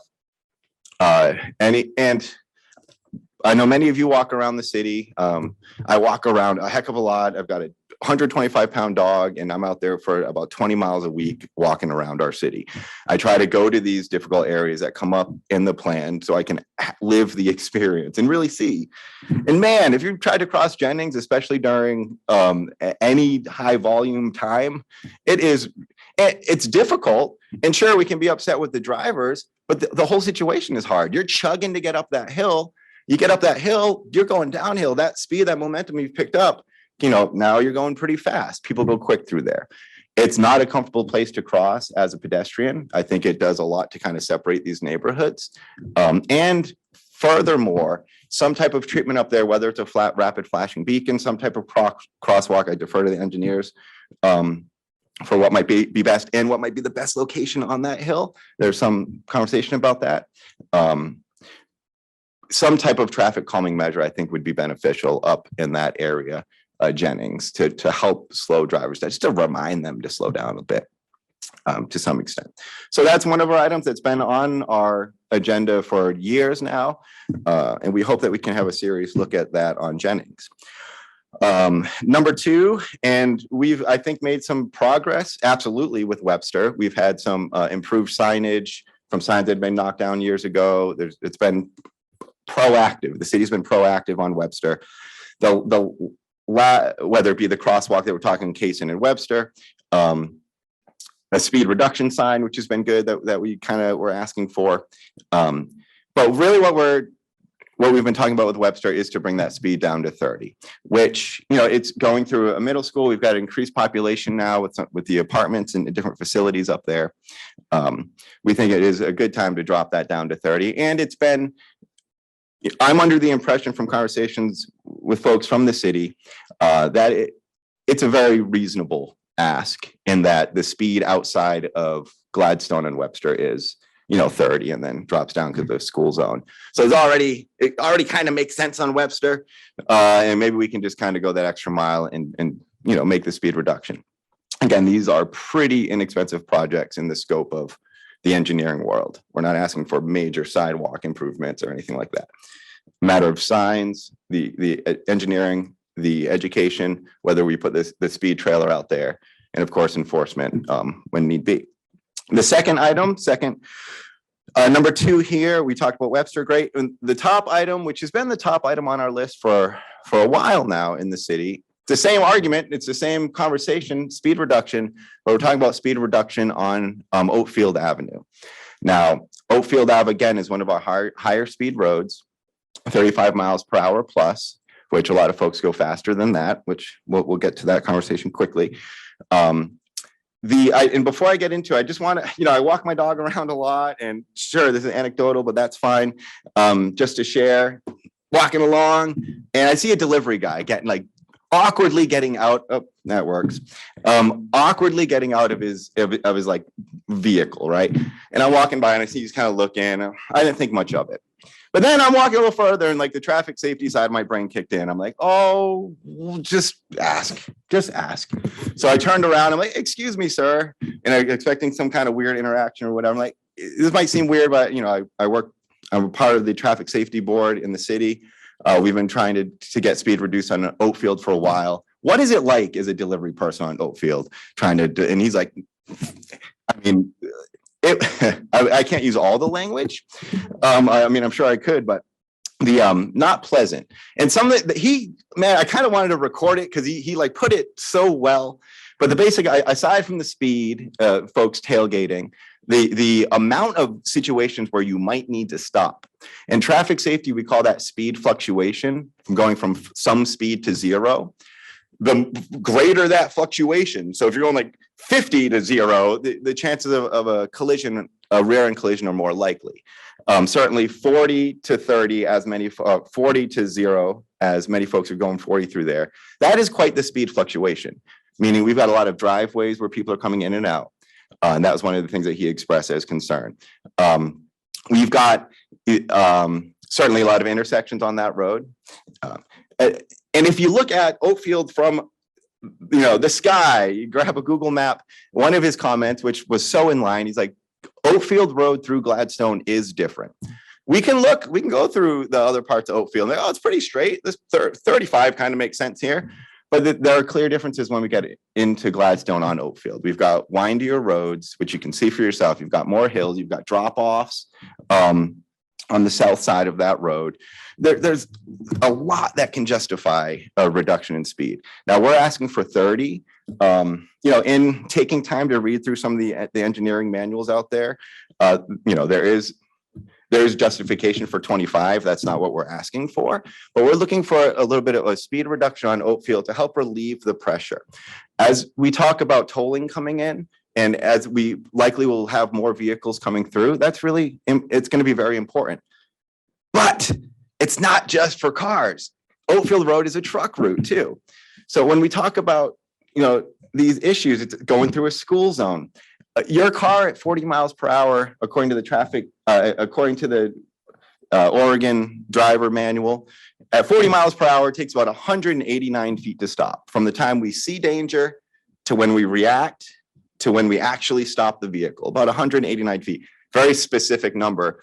And if you study drive, which I'm sure you will, you study stopping distances from different manuals, they fluctuate. You might be like, wow, why in this state is it only 150 feet to stop? But at this state, gravity different or whatever. I know we've talked about this, but so much of the difference in stopping distance has to do with that perception time. How long do different states say it takes for you to realize there's an issue? So 189 feet, telephone poles are roughly 100 feet apart. So one way to kind of gauge it, it's almost at 40 miles per hour, your overall stop distance is about 2 telephone distances apart. When we're looking at these windy roads, when we're looking at these hills, when we're looking at all these situations where there's a speed fluctuation, where people have to stop, it's a bus route also, right? So you've got people coming on and off buses. You have delivery vehicles stopping and hopping out with goods. In the transportation safety plan, the speed reduction on Oakfield was brought up under bicycle safety. And again, we could kind of go a little further and say vulnerable road users as a place where there are children crossing the street there. I've personally witnessed 2 crashes at Collins Crest this year. One was a motorcycle collision. The other was a rear end collision. Speed fluctuation where then the vehicle was pushed into the pedestrian. I'm not sure what happened much further on that one. I've personally witnessed another motorcycle crash further down in front of the nature park. Crashes do happen there. Not all crashes are reported. This is one thing that we've talked about with the traffic safety board also. Some of the numbers that say this is how many crashes that happen here. There's a little fluidity to that number depending on if it's actually reported from the individual, if the police come out or not. Does that information come down through the insurance companies? I think and the board has thought for a long time, and the community who's agreed with me. And I think it's worth mentioning that when we were talking about putting in the crossing at Quezon and Webster, you would have looked at many signatures from folks from the community. Also, perhaps you would have read some of the letters from some of the churches and different facilities that are out there. Aside from saying that, hey, we need this crossing at Webster and Quezon, another thread of that in those letters so often, I think with the exception of one of them, was about a reduction of speed. Not prompted, it wasn't even brought up necessarily to these folks, but it's intuitive to some extent. I don't want to interrupt, but we've got 3 other boards. Okay, I'm going to be super fast. I apologize. So I so strongly ask you to consider that, to have the city move forward to do the work to try to reduce the speed on Oakfield, certainly Webster, and to look at that crosswalk on Jennings. I could go on and on, as you realize, but otherwise, I appreciate your time. Anything you'd like to follow up on? The only thing I'll say is these are our recommended goals for 2023 and 2024. So we'll talk about it more during our department head meeting, and then I guess with our joint meeting. Okay, I only had 2 things: is these high dollar projects, don't discount them, because there are great regional or state funds that pay for that, and Gladstone never asked for the money. So we're actually poised very well. It's our turn. And then when you're doing the speed reduction, I believe those require traffic studies. So we make sure that you get that in the budget, that has to be included. And that's great. And we'd like a little more guidance on that, because I feel like I've heard some different guidance on that. I think what I've explained to them is we put these goals forward, and discussing what Jackie and department heads is that we'll put these goals forward. We'll talk about it with our priorities moving forward as department heads and council meets. Yeah, I disagree with the amount of traffic studies that you need to have. Absolutely. We just need to do what's right for Gladstone. But unfortunately, these people require them. Any questions from council? Councilor Garlington? My contact floated up into my eye, so I can't see anything, but safe routes to school. I'm surprised that's not on your list so that we can push that forward to complete some of those sidewalks, especially down on Webster where they, Clackamas County brought that one all the way up. And I would just like to see that there because there's a lot of money that we could get, I think. And it's definitely worth looking into along the lines when you talk about the reduction on Webster. I think that, you know, that would be another piece of it, I guess, the kind of A, B, C down on under your 1, 2, and 3. I like that idea. And then I'm just asking, just for throwing it out there, I thought we couldn't do anything about the speed on Oatfield because it was county. I think there's some new changes that Administrator Betts had provided the Public Works Director and I some possible avenues to overcome that. So we're looking at that. And also the Safe Route to Schools program itself. I know Administrator Betts has been looking for grants to help- Okay, to so help do with we that need to issue. get that on a list somewhere in order to make sure that that has the consideration to move forward? I think the city council has made that a priority when we went through the, I believe it was the preschool childcare on Glen Echo Road. Right, So it is on our radar right now. okay, I don't think it's going to impede anything that we're working on if it's not specifically listed on the traffic advisory board. yeah, But speed reductions do go through a process that's not just easy for us to go up and put up a new sign. right. And that's what the mayor was referring to, is there are traffic studies that are required that we don't necessarily agree with, but it costs money to do those studies. Right, like the one on Arlington and 99 that everybody kind of went, where did they get those numbers? But I appreciate it. You know how close we live to each other. And if we can get people to slow down on Oatfield Road and not use the bike lane as a passing lane, I'm all about it. Thanks. Anything else from council? I don't see anything. Thank you very much. I have to go fix my eye. I can't see. Okay, we're going to take a minute break so Mindy can go fix her eye. All right, looks like Councilor Garlington fixed her eye. So the next is the Parks and Rec Board, which is going to be chaired John Eichstead and Public Works Director Darren Canaporoli. Oh, I don't see Darren. Oh, yeah, of course. He's got his own seat off to the side. Hi, good evening. I'm sorry I couldn't be there in person tonight. Been fighting a cold, so I didn't want to share that, even though generous guy, just didn't want to pass it on. As far as that bright spot over my head, it's not a halo and it's not a bright idea that just happens to be the hall light. I'll just kick off what our park board accomplishments for 2022 have been this year. We approved the Meldrum Bar site plan and passed that off to the City Council for its blessing on that, and that's underway. We had sent out a Robin Hood Park neighborhood online survey to get input from the residents in that neighborhood as to what kind of improvements they'd want to see in the park, and that was a very successful survey. We prioritized that survey and came up with a list of items of relative importance, rated importance, voted importance. Top of the list, of course, is a swing set. So hopefully that's something that can be put in the coming year. We did so that was the park. We also voted on standardizing park amenities, that is tables, benches, and trash receptacles, so that the city could move forward with stocking items, spare parts and things, instead of the hodgepodge of items that are they're really nice ones. Moving on to the strategic plan for years 23 to 24. We kick it off with the Robin Hood Park improvements to continue working down that list of items. we'll be tracking the Meldrum Bar Park improvements as funds become available for that. That'd be really exciting. I can see that's going to be a great benefit to everyone.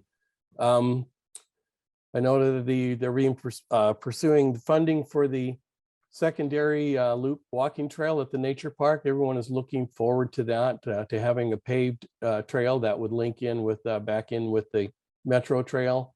So hopefully funding for that can be identified and that can get underway.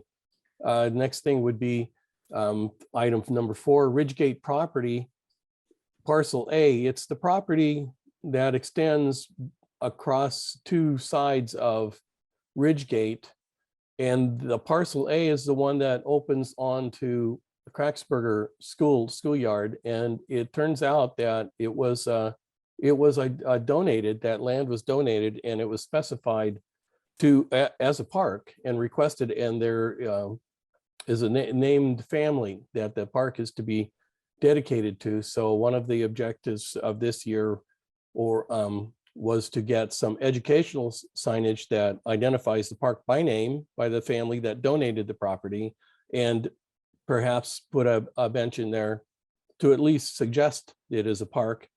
As right now, it just serves as kind of a pass through and a city mowing opportunity.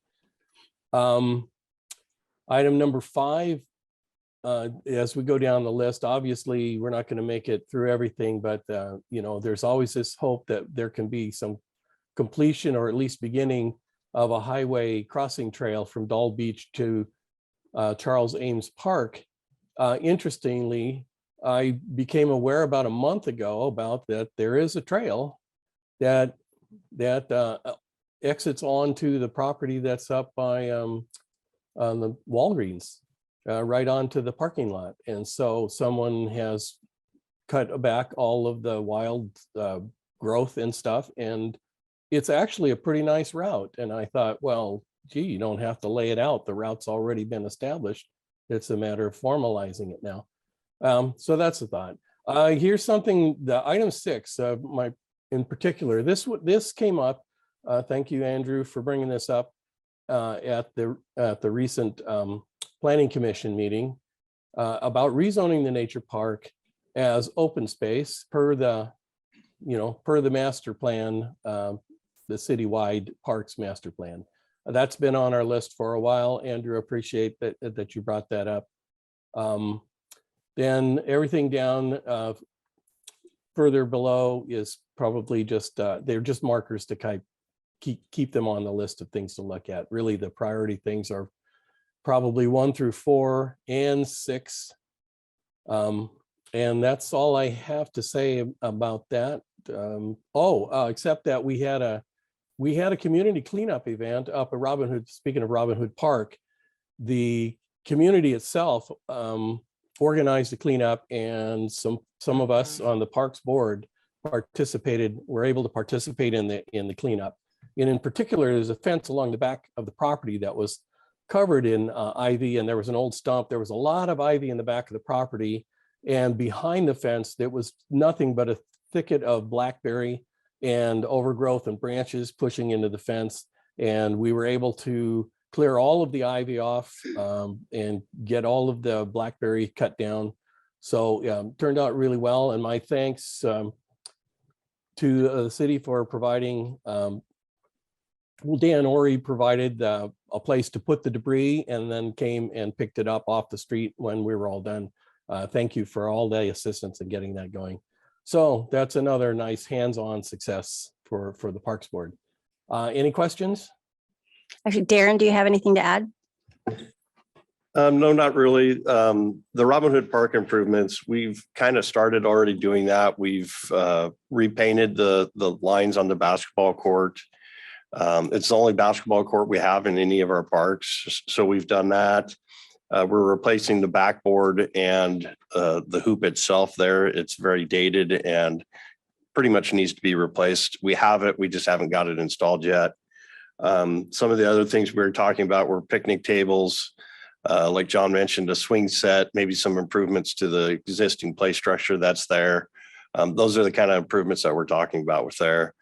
And then the Meldrum Bar Park improvements, as money comes available, we'll pick projects depending on, what grant of money is available and what we can use to accomplish those projects going forward. So. All right, any questions from council?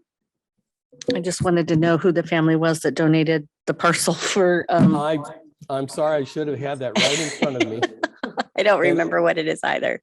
I will get that to you. Thank you. Thank you. Thank you all. I just wanted to say that I've been honored to be the liaison to the Parks Board for quite some years, and it has been absolute pleasure. It is a great group of people that are doing nothing but wanting to highlight our amazing open spaces. So thank you. You guys have just done a fantastic job. Thank you. Thank you very much. It's been a pleasure. All right, next is the Planning Commission. We're going to have Chair Smith go through the plan. I do want to make one correction. She's so aggressive. She wants to do 3 years worth of work. In the packet, it says 2023, 24, and 25, but it really should be just to 2024. But go for it. Good evening, Madam Mayor and City Councilors. First and foremost, I'd like to thank you all for all of your accepting and approvals of all the recommendations we made this last year. We've accomplished a lot as a planning commission. We've gotten a lot of things approved and moving forward. Just want to say thank you for that. And I'll make this short and sweet. One of our top ones is considering whether or not the city should undertake a major rewrite of our zoning regulations to streamline the code and to bring it into better alignment with recent city policy initiatives and strategic goals. And I was going to bring up the fact that the Gladstone Nature Park is currently zoned commercial C2. And we all know that property is never going to be developed because it is a park. So that's case in point right there where we need to look at that. Also, number 2, update the city's comprehensive plan, specifically incorporate the downtown revitalization plan and overlay zone if adopted. I believe that will be coming before you next month. Undertake the work necessary to implement the state's new climate-friendly and equitable communities initiatives. That's going to impact planning and moving forward on a lot of levels. And we're going to need to be very creative on how we uniquely master that. And also that will have a lot to do with what our item number 5 is too, in regards to any kind of transportation and parking management that will impact that. Also, we'd like to pursue being certified local government status. We also are going to be working with a new planner designated specifically for our city. We will not be working through Clackamas County. And I think that's enough for 1 year. So any questions? Any questions from council? What is certified local government status? I'll let Jackie explain that, please. Well, basically, it's a historic district. Yay! To where we have an inventory of housing in Gladstone that is registered. And it's something that I think Gladstone started in 1999 to do inventory and then never completed. Yep. And so that has a lot of potential for Gladstone, the Historical Society, how we redevelop property. But like Chair Smith stated, with our new planner who's going to be coming on in January, we'll be able to prioritize long-range projects now, which Gladstone hasn't done. We've only done current land use planning. And so it is an aggressive agenda. We will do what we can for that, but certified local government status really should be listed as a priority for us to get grants and to move forward. We have a lot of historic buildings, believe it or not. Yeah, when they did that initial inventory years and years ago, just in the downtown core and up Abernathy, we had 130 homes potentially eligible for historic registration, and it rolls over every 40 years. So between then and now, we've got a significantly higher stock of homes. And there's some commercial properties on Portland Avenue that are also eligible. So yep, it's quite a few in very there. Smart. In It's a between good idea. Dartmouth and Berkeley, there's quite a few that are very, very old buildings. Yeah, I think we have enough to do 2 districts when I check last. And I look forward to working with, well, I don't know that I'll be nominated as chair again, but I know we all look forward to working with the Historical Society on moving forward with that. Okay, so exciting. Any more questions? Thank you. Thank you very much. You're welcome. Next is the Gladstone Senior Center Advisory Board.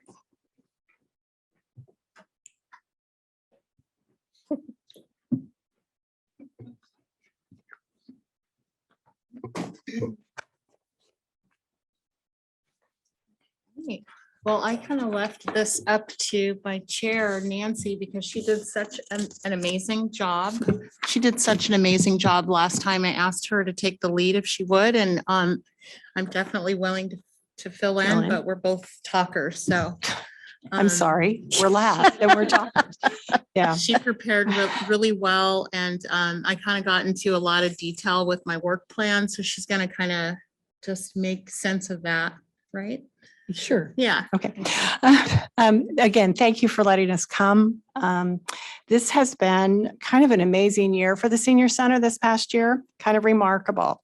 There is an amazing staff that is both insightful, creative, welcoming, and they are constantly trying new ideas to meet the needs of the community.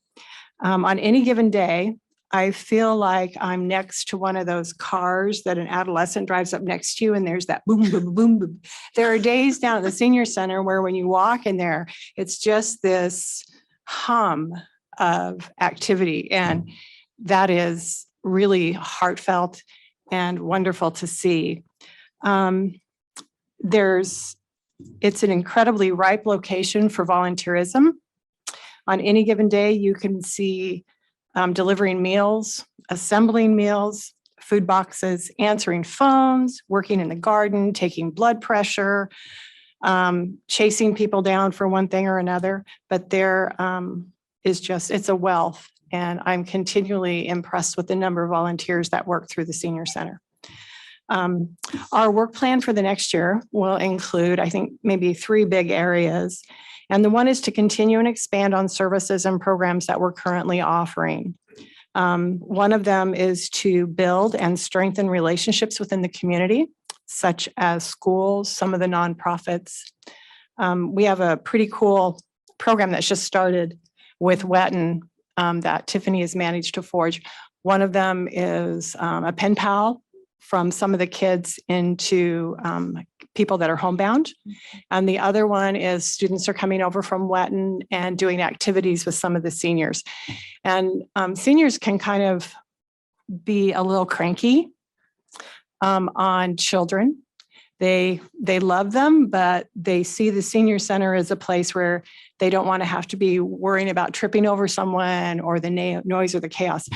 But Tiffany does a really good job of pulling them in, and before long, they're engaged, they're happy on both sides of that. And it's good to see. It's good to see that part of them coming out.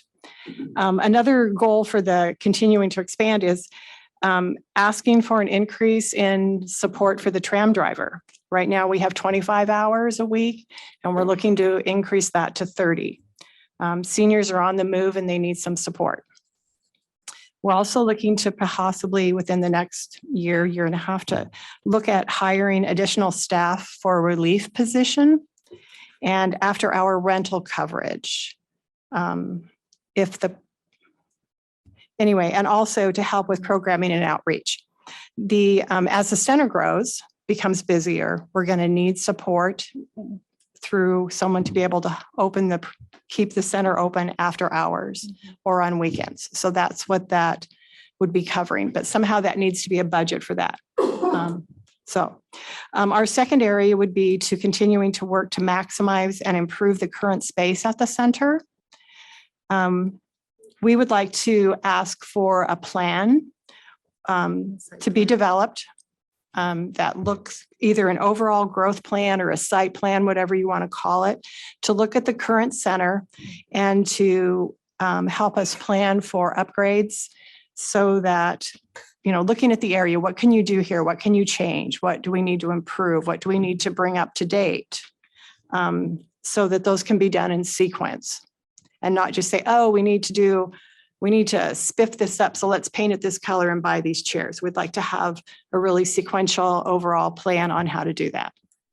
Also, to continue to improve the outside appearance of the facility. We've made some progress. Again, as the center is used more, these maintenance needs are going to increase. So continuing to budget for that. Our third area, I think one of the things too with that one, after being around seniors and, toe tripping, dragging your toe and tripping. So the parking lot, keeping it cleaner and the weeds out of the areas. I just think that there's some real concern that we need to focus on keeping safety in mind around the center. Also, community engagement with the center. How are we going to get the community to buy into that center more? It's and that would mainly be through promotion of the center for after-hour usage, looking at community bingo on Friday night, painting classes where you can come drink wine and paint, celebrations. This is a town that needs to celebrate mom's birthday, dad's, graduations, whatever it is. This is a good place to do it. Classes, guest speakers on all sorts of current issues. All of that can be accomplished through the center. Probably one of our biggest goals that we started on, and we'd like to finish it in this next year, is to rename the center, to kind of repackage it. The advisory board has been working on a draft vision and mission statement, and I think we are so close to get that, to address having that center become more community-based. And after that, we're also working on how do we present this center to the community? Why are we changing it? Why can't it just be a senior center? And in particular, the hardest audience on that one is the seniors. They want an assurance that this continue to remain for them. So that's one of our goals. So we're going to start with like a question and answer sheet that kind of comes up with those most important questions that we know they're going to ask, and have that available. Also, some sort of place for them to put their questions in that we can answer. And then because we want them to realize that first and foremost, that is a senior center. And it's going to continue that during the day, but it's those after hour things that we're going to try and engage the community in that we need to expand to. And then as we move closer to finding a name for the new center, what are we going to call it? So getting the community involved in that, I'm sure people have some good ideas on what we should call that place. So the center is very privileged in that it receives support both from the City of Gladstone and also from the Senior Center Foundation for the improvements that are made there. Continued involvement from the city bureaus at the development phase would be very helpful. And so that the upgrades that we do are meaningful and appropriate. A community that has a warm and inviting place for its residents to gather will have a stronger tie and more support for those people in need. The advocacy of the Senior Center Board has been stronger and more directed in this past year. It is a consensus of the advisory board that a strong partnership between the foundation, the advisory board, center employees, and the city will yield some very solid benefits for the facility. So, any questions? Do you want to? That's great. Okay. That's great. Questions? I knew you would ask. Oh, I know. I just want to thank you for the updates on the calendar. I love going to our city webpage and seeing things that Gladstone's, got things moving, doing something. Yeah. The pictures that I see from the luncheons and things like that kind of makes me want to turn 65. Not that fast, but hey, I'm getting there. So you don't have to be 55. Isn't it 55? Yeah, well, it depends on who you Is that talk a to. senior? Okay, I'm waiting to not work. Monday through Oh, Friday, okay. 70 hours a week. Oh, that. Well, Oh, okay. Yeah. So I just can't thank you both enough. The last year, you planted it and it grew in abundance. You nurtured it and it got even bigger, and everything that's happened down there is awesome. So thank you. It makes us proud. It Well, we have a really new makes us tree proud. too down there. I don't know if you all noticed that when you drove by today, that tree got planted. Yes, I saw the pictures. Yeah. Yep. Yes. So, Thank you. any other questions? Just a comment. I just kind of very much want to echo those things. It's been such a pleasure serving as a liaison and how welcoming you've been, because I have to bring my girls. And so they sort of test out that look of what it's going to be like if there's kids running around, not tripping over anyone, and then singing karaoke for all of us. But I just think you both should be very proud of this year and how much you've accomplished. And I say I knew coming into this nothing of what the senior center and its potential. And I really would like, the folks coming in to serve on this council to really advocate for the city to pay a little bit more attention to the center to help you grow, because it deserves to be paid attention to, just like all of our other buildings. And so that you feel alone. And so I'm excited to see what you do in the next 2 years. So thank you. Thank you. You need a bigger kitchen. Yeah, that's what you need. We need a bigger facility. You need a but, bigger kitchen. We'll get there. You need a bigger kitchen. Well, I don't have anything other than fantastic job, and sitting here and listening to these boards and committees become true advisory groups is absolutely amazing. You guys are the boots on the ground. You're the ones getting the work done. So thank you very, very much. I just had one on the center's capacity, space and usage. What's your plan, or what's that look like? I mean, I did my part, remember? Yeah. I got that whole shed. Thank you for doing that. Go from there. I do want to add that, first of all, I feel really grateful for the last year. It's really been a blessing to be part of a community again. I worked the last 6 years solo with my business. So this has been a really good transition for me. And I just want to point out, I guess, in terms of bottom line budget, what we need, what we want.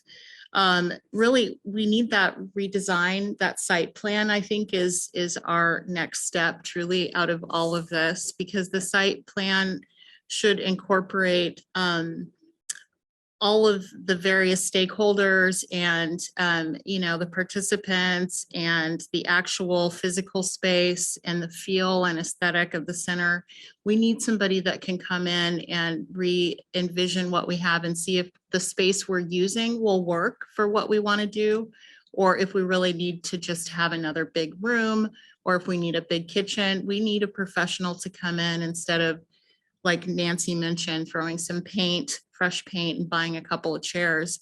We want to, I have a vision that's really big. And so I just don't believe in that anything is possible, but I know that nothing's possible without support. So I guess that in order for us to grow, which is what I think we should be doing, that we have to start with a site plan, like to have somebody come in and just tell us what we need and listen to what kind of happening. Yeah, what's happening, how we've evolved until now, instead of just deciding on one room or the other. So that's what I personally would like to see happen is that step. I do want to say that regardless of how divided Gladstone has seemed to me over the last year, I'll be honest that I get to see every single day all the community members are absolutely amazing. I mean, that is a very small percentage of Gladstone. That's what I've learned, is that people that come into the center genuinely get the vibe that they're cared for, that will go out of the way. And I don't just mean our center, I mean that they're living in a place that is loving and kind and wants the best for them, because the volunteers come in, because they have those great lunches, because we deliver meals, so they don't know all of the political stuff, and it's really nice. So I want to say that if we make the community center, the senior center, of importance, then you can win this community, because that's where they're at. Those are your people.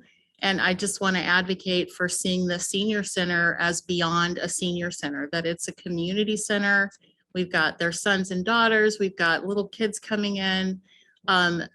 This is where the people are at. It's the community center for Gladstone. So that is, if you make them feel good there, they're gonna, just feel good about their community. So, I've seen it. So I just know that I'd like to be a priority this coming year as a center. And I'd love to just encourage people to think on that level of where we could be, not where we are, we were so much worse or so much smaller, but just thinking even bigger if possible.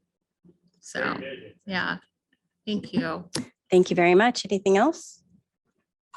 Nope. Thank you very much. Thanks. All right, next is that we need to adjourn into a special meeting. So I would entertain a motion to adjourn. So moved. Mayor, Yes. may I make a motion that we take a recess for 5 minutes? I'll second. All right, well, I think that's probably very appropriate because we've been going for a while. So we'll take a 5-minute break. All right, well, everybody's back, so we'll go ahead and get started. So again, I entertain a motion to adjourn into the special meeting. So moved. Second. Motion was made by Counselor Hartman and seconded by Counselor Tracy. Any discussion? Could you do roll call vote, please? Counselor Garlington, Yes. Counselor Todd, Yes. Counselor Hartman, Aye. Counselor Tracy, Aye. Counselor Alexander, Yes. Counselor Ripley, Yes. Mayor Stemple. Yes, so we're adjourning into the special meeting at, I'm sorry, I can't see that far, 7:43 PM. All right, so we only have one item for a special meeting is item number 3 to consider approval of the January 2023 to July 2024 employment agreement between City Administrator Jackie Betts and the City of Gladstone. So I believe Chad, are you the one that's going to present this? I am, Mayor. Thank you. And thanks to the council. I apologize. I too have whatever cold is going around. So I figured it best not to be in front of you all in person. So thank you for allowing me to appear by Zoom tonight. So tonight, the one item, as the mayor mentioned before you, is the renewal of Administrator Betts' contract. As you may recall, end of last summer, early fall, we came to you about whether or not you wanted to renew the agreement. At that point in time, you said that you did, and you delegated to Counselor Tracy in our office the duty to negotiate an agreement with Administrator Betts. The proposal from Administrator Betts, which we bring before you and recommend adoption of, does basically 4 things. It establishes a new term from January 1st, 2023 to June 30th, 2024. It will actually require a performance evaluation to be completed by the City Council per the council rules beginning in February of 2024. It increases this administrative salary by 5% at the beginning of this new term, as well as on January 1st, 2024, which is consistent with what the city is doing for other management employees. And then it also increases the administrative leave from 40 hours to 80 hours. 80 hours is what other management employees actually receive. And this is probably something that should have been corrected previously, but was not done previously. So we're just fixing that in this agreement. Those are the only proposed changes to the agreement. Otherwise, the agreement remains the same. As I mentioned, Councilor Tracy and I, well, I should let Councilor Tracy speak for himself, but it's my understanding that we both recommend approval of the contract. With that, I'm happy to answer any questions that you may have. Right, thank you. So we'll start with Counselor Garlington. So I have a couple of concerns. Can we talk about the email we got from you? I should have asked. So the privileged email or the email that I just sent you this week? Hold on, let me look. Because you got two. I'm sorry. It was a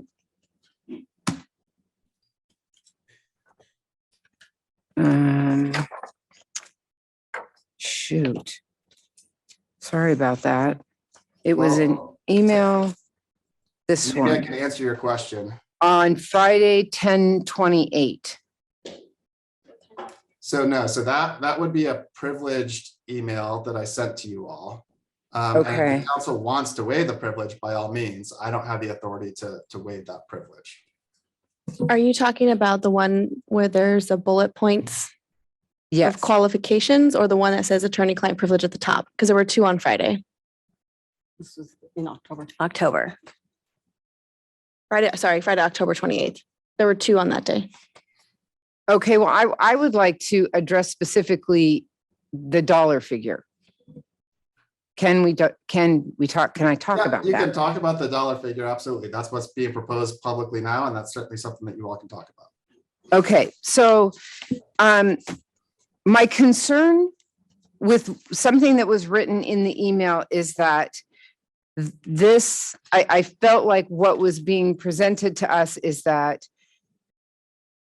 the contract, the dollar figure that had been talked about not supersedes, but gives us a baseline for what everyone else in the city should be making. That's how I took it. That's how I felt. We needed to make sure that our administrator was compensated based on her spot on the food chain in Gladstone. More specifically, I guess, over the people that she administers to. Okay. So with that being said, I went back into our budgets, or not our budgets, our council packets for the last year. And in the last year, if I read these correctly, under line 100, 110,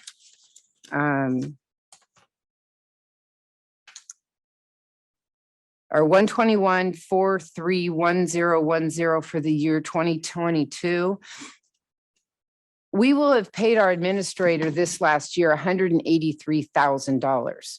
So I'm not here to dispute whether or not our administrator is worth one amount or another.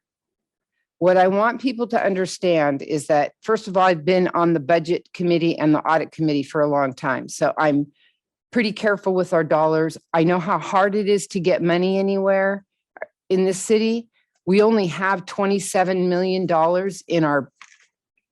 in our budget, it said. Am I wrong about that? 54 million for 2 years? I don't have the budget with me. Okay, well, I did read that and I saw that. So it's not that I disagree with the fact that our administrator deserves to be paid a fair wage. What concerns me is that if our administrator decided at one point to leave, is that a figure that we can afford over and over and over again, or for the next person, the next person, the next person? Our administrator was hired 6.5 years ago at $120,000. And since then in 6.5 years has increased the pay. We've increased the pay for the administrator position, $60-some thousand. That's a lot of money in 6 years. So again, I think the world of our administrator. I mean, the world. I think she does a fantastic job for the city of Gladstone. Being budget conscious like I am, I think that my agreement would be I guess I'm not really sure where we're at right now because of what I put together, knowing that at the end of the year, like I said, it would be closer to $182,000. So my concern, I guess, is we go to that next figure that was talked about, but what does that really mean? Because what I thought we were at right now is not really where we're at. I know I'm talking in circles. I'm sorry. It takes a lot of work to look through all of these papers to know what we're spending money on and where all the money's coming from. If you've ever sat in a park meeting and to figure out where all of their little monies are coming from, it's not easy to do. So I'm just trying to get there. But we've given this position raises and raises and raises, and I'm not in agreement with raises. I believe that they should be there. But what I think we should do is hold where we're at. First of all, I believe that our administrator should get the same $2,500 bonus that every other person that lived through the COVID experience in our city got. That should be taken off the table in a salary piece and put right back where it was with everyone else. I believe that this council agreed strongly that everyone should have the same, period, end of story. That was so, and not put that into a salary, because at the end of the day, that's not just a salary, that's the benefits that go on top of increasing a person's salary rather than cutting them the same check that everybody else got. That's where I'm at with that. The other two things that I'm going to go back to if for some reason our administrator left. Not that she would, because I would beg her to stay. But if our administrator left, we're going to hire an administrator who has 2 less departments to work for. We don't have a fire department anymore. We don't have a library anymore. And I'm not saying the workload is less. What I am saying is that the position could be perceived as less. We don't have an assistant administrator, but we do have an assistant. There's admin people in the building. I'm going to go back to the ARPA funds and the 3% COLA that the other people in our city get. And I got to hold true to saving our city $1 and asking that we just hold still at where we're at. Question for you, that 182,183, was that net or gross? I do not know. I tried to ask and I did not get a phone call back. It's on 3-5. Employees shall receive a salary of 185,000. But if she's already at 182 or 183, where does the 185 come in? So would only be raising it by 2,000? So that's my question. If we're already paying this position $182,678.20 for the year 2022, but the salary is supposed to be this, where is that difference? And does this mean that if we raise that to $185,000, that if you added a percentage, are we going to be up over $200,000 a year for our administrator? So Mayor and Council, maybe I can clarify. Okay. The $185,000 that is in the contract is Yes. a 5% increase off of Administrator Betts's current salary. I believe if I heard you correctly, the number you were looking at was maybe a budgeted amount. And that would probably include other costs associated with this contract. For example, there is a car stipend in here, a monthly car stipend for the city administrator that isn't changing. So I believe that budgeted amount will probably, and I don't know for certain, but my guess is that that amount covers all of her other benefits and everything else. Maybe not her health benefits, but the other sort of monetary costs in the contract. But the actual salary amount that we're looking at, this 185 would be the 5% increase over her current salary. That figure was determined by the city's HR director based on the current salary. So we're talking about a 5%. Oh, oops, I didn't mean to turn it off. We're talking about a 5% increase plus a 3% COLA, correct? Right now, this is the 5% and that's all she'll get as of January 1st, 2023. And then the following years under the contract, she will get whatever COLA city employees get in the future, plus a 5% on January 1st, 2024. Which could be 8% or whatever. Okay, I have a couple, I'm just going to say this because I just want everyone to know where we're at. Our administrator started at $120,000 in 2017. The administrator position went to 131,000 and some in 2018. In 19, the new contract pay was $145,000. We went to a 7% raise plus the 3% COLA in 22. And then here we are with this. Again, I just have to be fiscally responsible to the city of Gladstone, knowing the size of our city and what other administrators across the state of Oregon make. And we are above and beyond that. We are, in fact, West Lynn, Happy Valley, and Wilsonville. Okay, let's go with West Lynn and Happy Valley are at 180,000 and Wilsonville's at 192. The size of those cities alone is far different than what we are. The size of our cities, the size of the cities in the state of Oregon that we are, we're closer to Astoria's at 150,000. Newport's at 125, and then there's Gladstone that's at 166. So I just, you know, I need for the people that listen to these meetings and things like that to know that we're talking about this out loud. I do not want to have a conversation like this. Hard to talk about money. I get it. Our administrators in the building, in our, you know, right here with us, we all like her. We all appreciate the work that she does.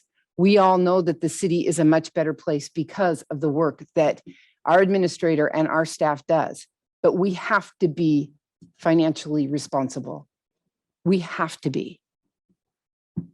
Mayor, I wanted to let you know that we have our HR manager, Nancy, on the phone, Nancy McDonald, if you have questions of her.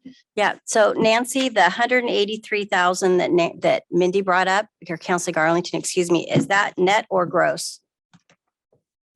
And it's what's listed in the budget line items for Well, our council packets? Correct. And yeah, that number where I found it. As Jackie had pointed out earlier, I don't have the budget in front of me, Okay. but I can give you a little bit of a historical reference in just a couple minutes. I can say that the contract that you are looking at was a document that evolved beginning in January of 19, when the seated council approved the implementation of a class and comp study for the entire organization.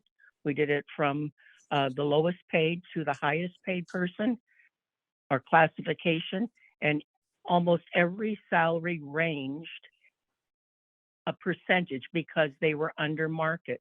And at that time, we had agreed to do it on the market area, which included 6 cities. I heard Councilor Garlington mention some of them. I can do this from memory. Canby, Fairview, Happy Valley, Milwaukee, Oregon City, and West Lynn, because that is the area that you pull your employees from. It's unusual when you have one that, as our chief, comes from the west side, or the consultants that we are currently using that also originate on the west side. But the market area is what is close. And we needed to bring the level of Gladstone employees up. And one way to do that is to have a better compensation package. At that time, the council accepted all of the recommendations that were proposed, with the exception of the city administrator. And at that time, I believe she did receive an increase, but it was substantially less than 50% of what was recommended. And over the course of the years, she has been getting the same COLA increases as the other employees. And the council, who was seated at the time, and some of you were there, I believe, did give her merit increases, which has helped to get it where it is now. What makes her contract different than some of the other managers or administrators that you may be using as reference points, Ms. Betts has no additional compensation. There's nothing lumped into, for example, a deferred compensation account or a 401A or B plan. It's all in her salary, with the exception of that car allowance, which hasn't increased in all the years that she has been the administrator. What you're seeing there reflects the same thing as as all other employees. The COLA for this current year is 2%. And with the approval of the police agreement last meeting, they will get an additional 2% come January. But Ms. Betts would get everything that the management got, which was 2%. And then she's eligible for a merit increase, which should be happening in January of 23. And the merit increase for all other employees is 5%. So that is what you're seeing reflected in that $185,000 figure. So, and Mayor and It is Council, high. sorry, Nancy, go ahead. It is high, but again, it's the highest one on the salary chart. And I just want to stress one point that Nancy just made, because I was going to make that same point, is to do a true apples to apples comparison. You really need to find out the total compensation for each other jurisdiction. You can't just compare salaries. I know from firsthand experience that several jurisdictions, as Nancy just mentioned, the city manager, city administrator takes a lower salary, but then in turn receives a pretty large contribution to their 457 or their 401k. And so they just structure it differently. And so you really need to look at total compensation packages to really figure out where you are on that scale. I can tell you in much larger jurisdictions, and that's the ones where I have data on, a lot of the salaries for larger jurisdictions are approaching $300,000 for total compensation. Now, granted, that's a little apples to oranges here because they're a much larger jurisdiction. But at the same time, just know that that's out there with those total compensation packages. In fact, Clean Water Services, their total compensation package from the data that I have is at $425,000. So that just sort of shows you the market that you're in. May I make another comment or two? Yes. The salary that you're seeing reflected with the 2% COLA and this proposed 5% merit will keep the administrator less than 10% above the highest paid department director, which is, it's a close gap. Usually when I do a compensation analysis for the higher position, it's usually a 15% gap. And again, as Chad Jacobs just pointed out, when you just look at a budget at a larger jurisdiction, you're not seeing the deferred comp or the retirement plan because it's buried in the benefit line, not in the salary line. So if you're going to compare apples to apples, you'd have to dig a little bit deeper to get that information. And probably my last comment is, because I've been around to so many different jurisdictions and I've been through many city managers or administrators, history indicates that if you lose one and you have to go out and hire a different one, you're going to pay that person more to come in and take a job on day one than you are paying the person that you've just not renewed or terminated.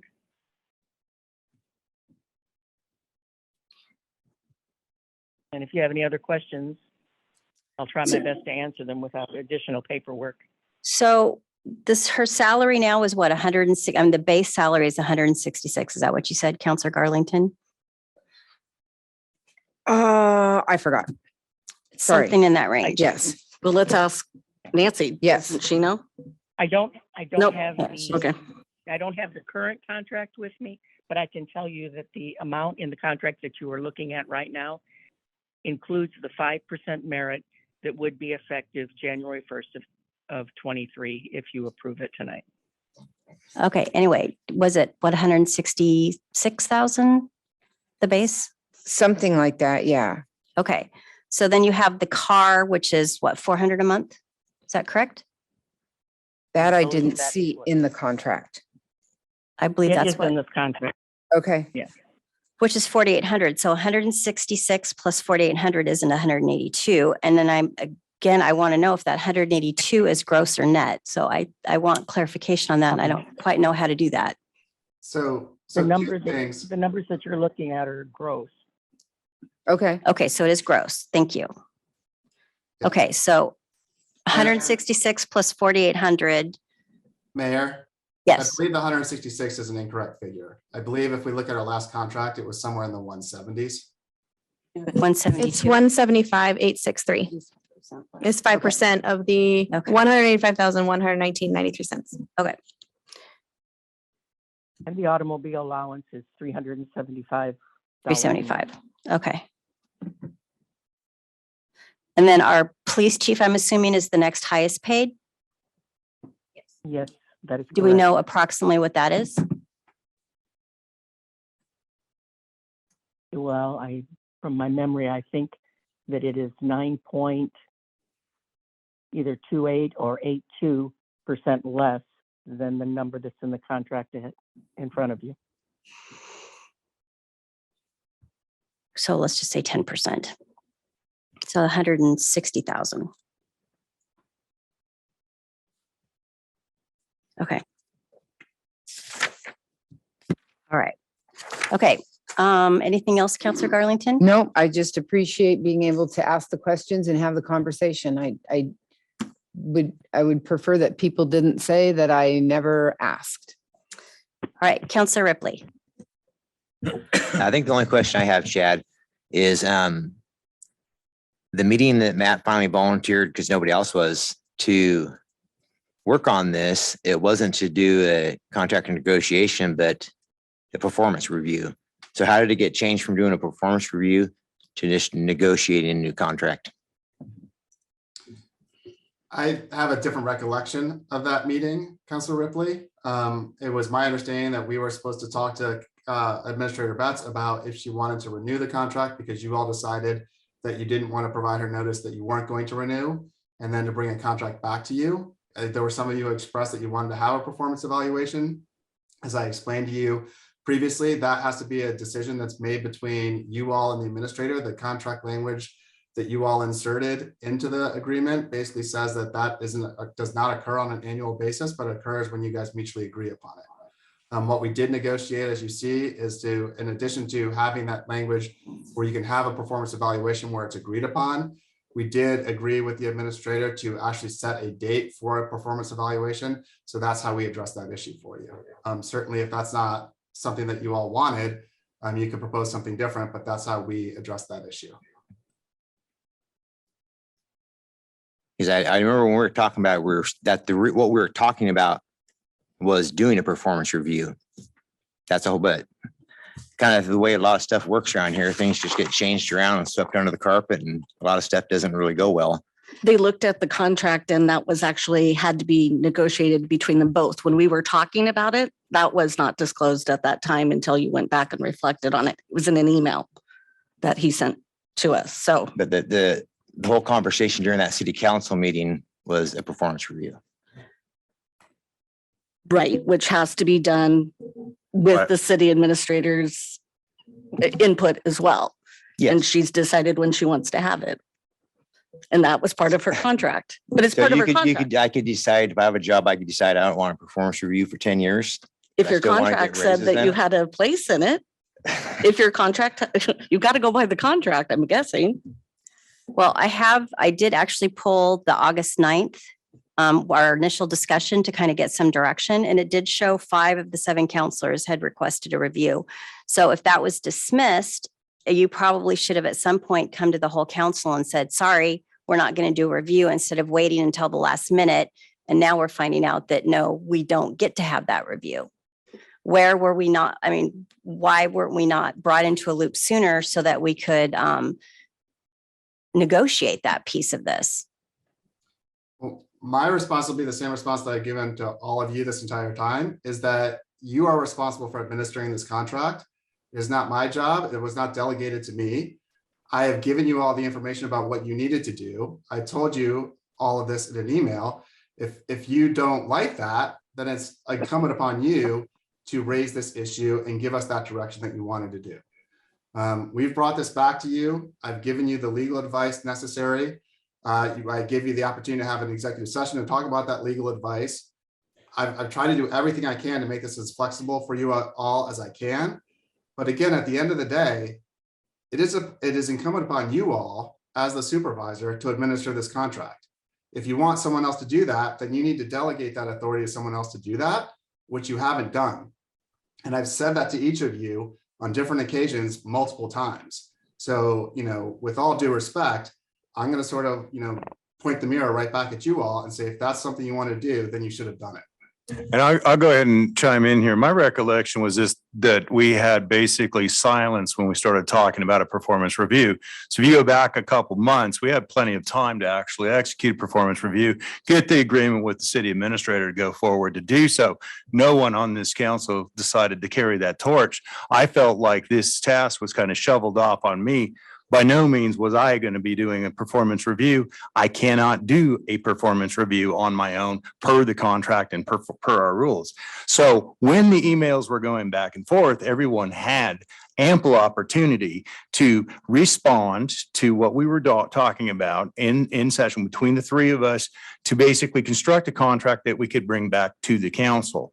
No one said anything. I didn't get any indication from our city attorney, nor did I get any indication from the mayor, nor did I get any indication from the city administrator that I should change my course or change my tact in this conversation about the city administrator's contract. I felt like we hammered out some details. We talked about what Jackie would like to see to be able to feel secure in continuing to operate as a city administrator. That language was then passed on to our city attorney. City attorney communicated with me and the rest of the council. I'm CC'd on council emails and I still saw no reply or no response. I figured that folks, if they had questions, they would probably email back and forth with the city attorney or the city administrator. That didn't seem to happen. So it was really kind of shoveled off. We want a performance review, but we're not sure we're going to do a performance review before the end of the contract. That left our city administrator in a very untenable position. My role was just to raise my hand because nobody else would step in and try to negotiate a contracts that we could bring back to the council so that the council could either thumbs up or thumbs down on the contract. That's my recollection. Counselor Ripley, I don't think you were done. Are you done? Yes, I'm done. All right, Counselor Alexander. I was just under, I guess it just got explained to me. It was 5-2. I went back and watched 2 and we talked about getting a performance review. And it was like, okay, that's what we're going to do. 5-2. We're going to have a performance review, not a contract negotiation. That's the way I understood it. And I was waiting for, I don't know, that wasn't my job either. I thought there's a review. She's supposed to be reviewed. It says in her contract, she can have performance review. So why do I got to bring it up and make it happen? I just agreed with 4 other counselors that we needed one. I don't think it says in our contract that there's a performance review. I believe it says in our charter. So I want to make sure that we're clear on that. And I just want to reiterate that I'm not questioning about the review. I believe I'd like to step that up just a little bit sooner than February of 2024. But my only thing was just talking out loud again about the financing. I guess I'd ask at your place of business, you just call people in and give them raises. You don't give them reviews. Is that how, I mean, do you give them the money first and then have a review whenever they want to, or I don't think that's how it works. Are you asking me a question, Counselor? Yeah, I mean, you run the place of your business. I mean, do you just give people raises and then have a review later or never review them? Or do you review them and then decide whether it could be negotiated or there's some things that could be changed? Well, I could say this. I don't have any employees that are on contract. Okay. And so on a good faith side, you know, when you ignore a contract as it gets close to its expiration date, that speaks volumes. Okay. So no, Counselor Alexander, I don't, because the folks that I oversee don't have contracts. But I do know that, you know, plenty of folks go into the contract negotiation in the agency I work for and other agencies. Typically, though, they're not left hanging. Those folks who are working on contract are not left hanging till the last minute. That is certainly the way I felt this was being handled 2 months ago, 2.5 months ago. Now I'm losing track of the time. And I don't know if it was intentional or there just was a lot of other things that people were focusing on. This is a fairly important contract, right? So I agree, you know, on the performance review side, if it's a question of performance review, there might be an opportunity to negotiate an earlier performance review. And maybe that might be a good idea because we'll have a new council coming in. Mm-hmm. Either way, I think that when you're silent and you're letting the contract run out the clock, it's saying a couple things, and I think we were trying to avoid that. That was my intent when I raised my hand, to be honest with you. And I just want to clarify, and I'm going to read the language to everyone so everyone has the exact same language, because when you all amended this contract several years ago, the idea was not to require a formal performance evaluation, but to have you informally raise issues and concerns with the city administrator throughout the year. And to my knowledge, none of you have done that throughout this last year. So the language says the mayor and city council shall periodically identify concerns to employee, either by informal discussions with employee or more formally. The council and employee may choose to participate in a formal performance review. Such formal performance evaluation shall be done in executive session and consistent with Oregon's public meetings law. So the idea that you all agreed to several years ago was that you weren't going to require annual formal performance evaluations, but yet you would periodically raise issues of concern with the city administrator throughout the year. So to the extent that you wanted to do that, you had ample opportunity to do so. And to my knowledge, no one has done so. So that's the process that you agreed to.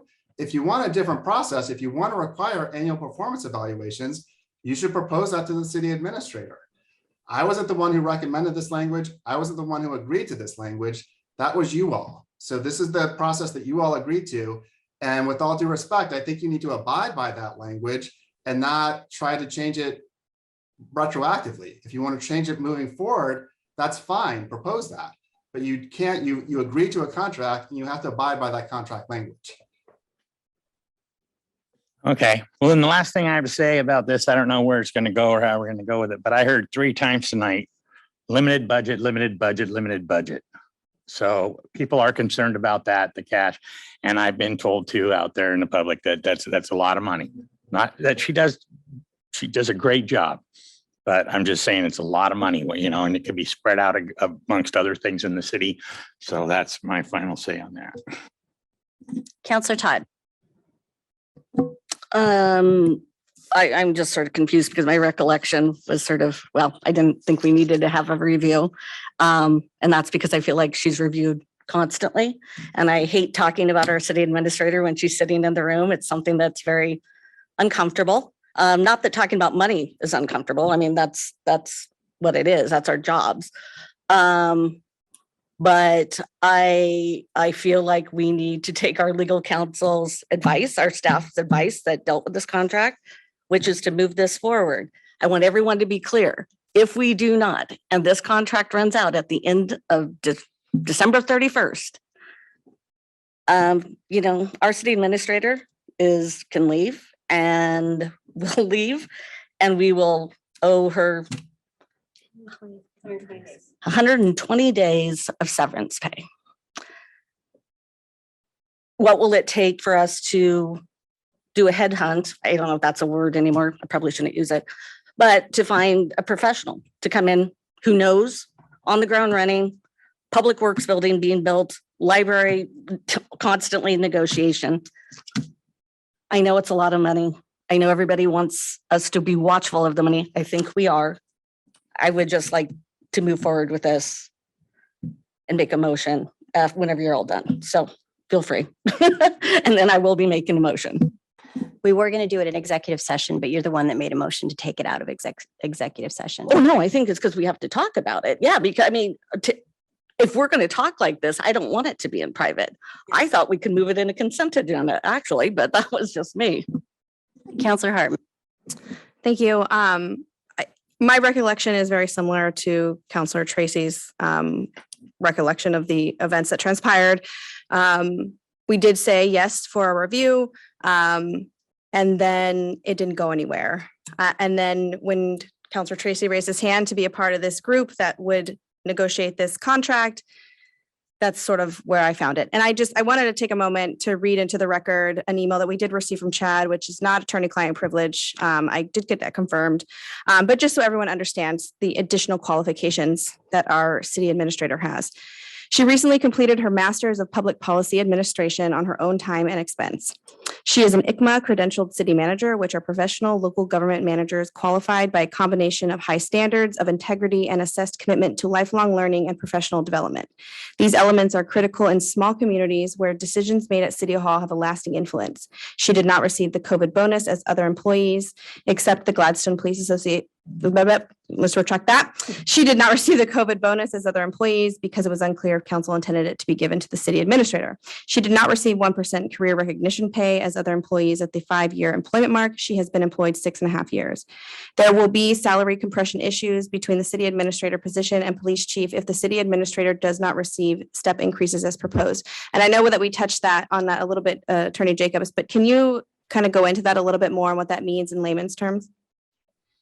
Yeah, so basically city employees have a step schedule, and Nancy McDonald can probably clarify this even better than I can, but city employees have a step schedule where they annually receive step increases. And then those salaries for those step increases are adjusted through the budget process.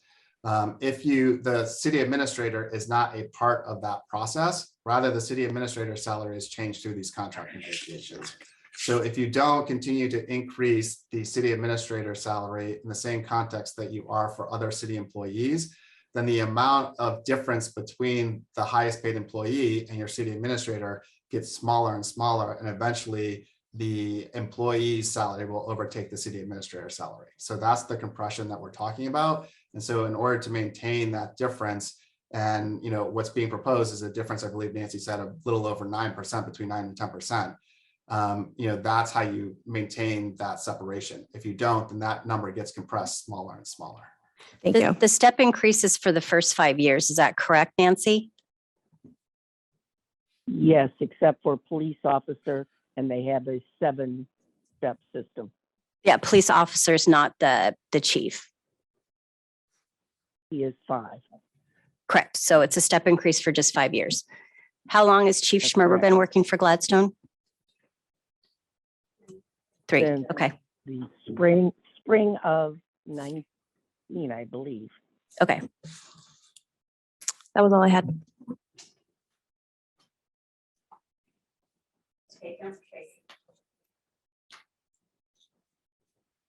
I think There was it's, another question. I didn't hear it.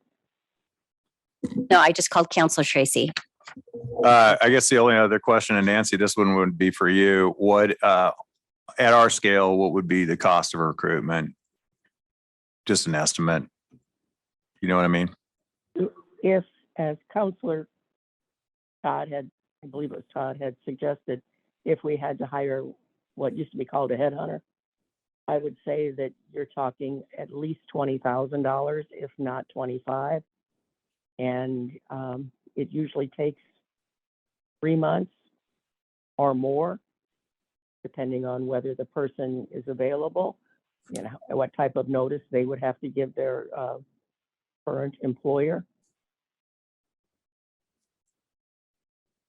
Okay, thank you for that. And then I guess we would have to identify lost opportunity costs and a number of other costs if we were going to go ahead and put pencil to paper on this over any period of time that we'd have a vacancy in that position, given the projects and the other things that are happening in the city. So I would caution the council, if we're going to make a decision here that doesn't work in favor of the contract, we're going to have to also do a hard pencil on those costs because they're out there and they're real. Counselor Garlington.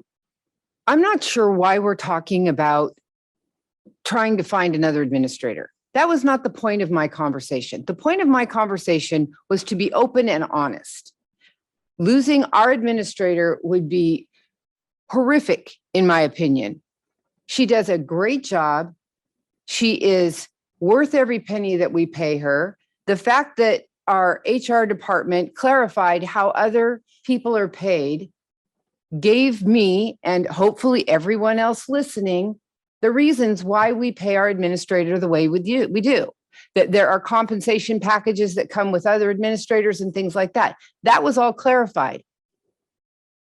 So why we would throw this hula hoop in here and start talking about looking for another administrator, I don't even understand where that's coming from. I mean, honest to God. I think it's important to put it on the record so that if anyone, for me, this is how I feel. If anyone comes back and says, how dare you spend an additional $20,000 or whatever it may be? Well, look, we've justified, we've asked all the questions. This is how much it would have been if we had to, if we said, if majority of the council voted no, just having that data there on the record for us to point people to. Okay. I mean, well, I just personally, wanna I'm put not it on thinking the it- record yeah. that I know I would never want to be part of a conversation that would go out looking for another administrator. Never. I just wanted clarification on the dollar figure. That's all. So you wanted that on the record, just like this is on the record here, so everyone knows that the thought Yeah, process. but talking about money and talking about finding somebody else is a totally different thing. I'm sorry. That equals money. That's what Counselor Tracy was trying to share with everyone is the monetary amount that goes with finding someone else. Like just putting it's just for information purpose. I'm speaking for you, Counselor Tracy. I'm sorry, but that is what I'm assuming. Well, I felt like it was a scare tactic. Oh. All right. Do we have anything else from council? I don't see anything. Do we have anything else from Chad? No, Mayor, thank you. We do have someone that has signed up to speak. Could you call her up, please? Yes, we do have one that has signed Oh, up to I'm speak. sorry. Is she going to come back? She's not back. She's not back. All right. Well, then we don't have a speaker. All right. Nothing else from council, nothing from staff. I would entertain a motion. Can I ask you one thing? I know you're Yeah. going to make a motion, but I would still like our administrator to receive the same $2,500 that every other person in this city got for doing the jobs that they did and sticking it through the COVID pandemic. It's the fair thing to do. So I would like that. Well, then I think you need to make the motion with that in it. Or should I make a separate motion? Why don't you do that as a separate motion? Okay. I make the motion that we move ahead with the city attorney's office and Counselor Tracy's recommendation to approve the proposed contract for our city administrator. Am I supposed to do anything beyond that? Nope. I need a I second. second. Motion was made by Counselor Todd, seconded by Counselor Garlington. Do we have any other discussion, questions, concerns? Nothing? I do have something, Mayor. I think Yes. Counselor Garlington could make a friendly amendment to that motion by adding the 2,500 if she feels the need to do so at the Oh, is that moment. where you? I don't want it tied to a contract. I want it to be a separate issue. Oh, and I don't have an opinion either way. I just. Yeah, it needs to be separate I can issue. separate. Then I withdraw my comment. Any questions, concerns? Could you do a roll call vote, please? Counselor Todd, Yes. Counselor Hartman, Aye. Counselor Tracy, Aye. Counselor Alexander, Yes. Counselor Ripley, No. Counselor Garlington, Yes. Mayor Stemple. Yes. Contract has been approved. And then could you do a motion for the ARPA funds, please? I'd like to make a motion that we That city administrator that our Betts city received. administrator Betts received the same ARPA fund amount that the rest of the city employees got. Do I have a second? That's 20, do I have to say 25? 2,500. 25, is that what everybody got? Yes? Yeah. Oh, I'll second.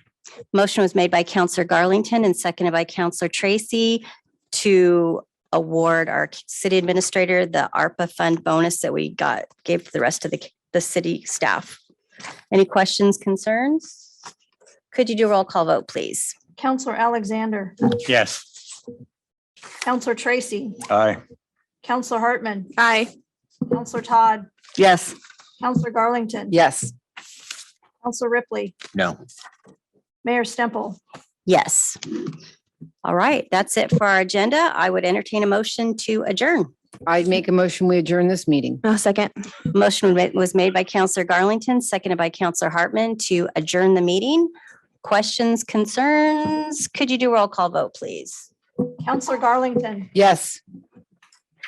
Counselor Todd, Yes. Counselor Hartman, Aye. Counselor Tracy, Aye. Counselor Alexander, Yes. Counselor Ripley, Yes. Mayor Stemple. Yes, meeting's adjourned at 8:31 PM.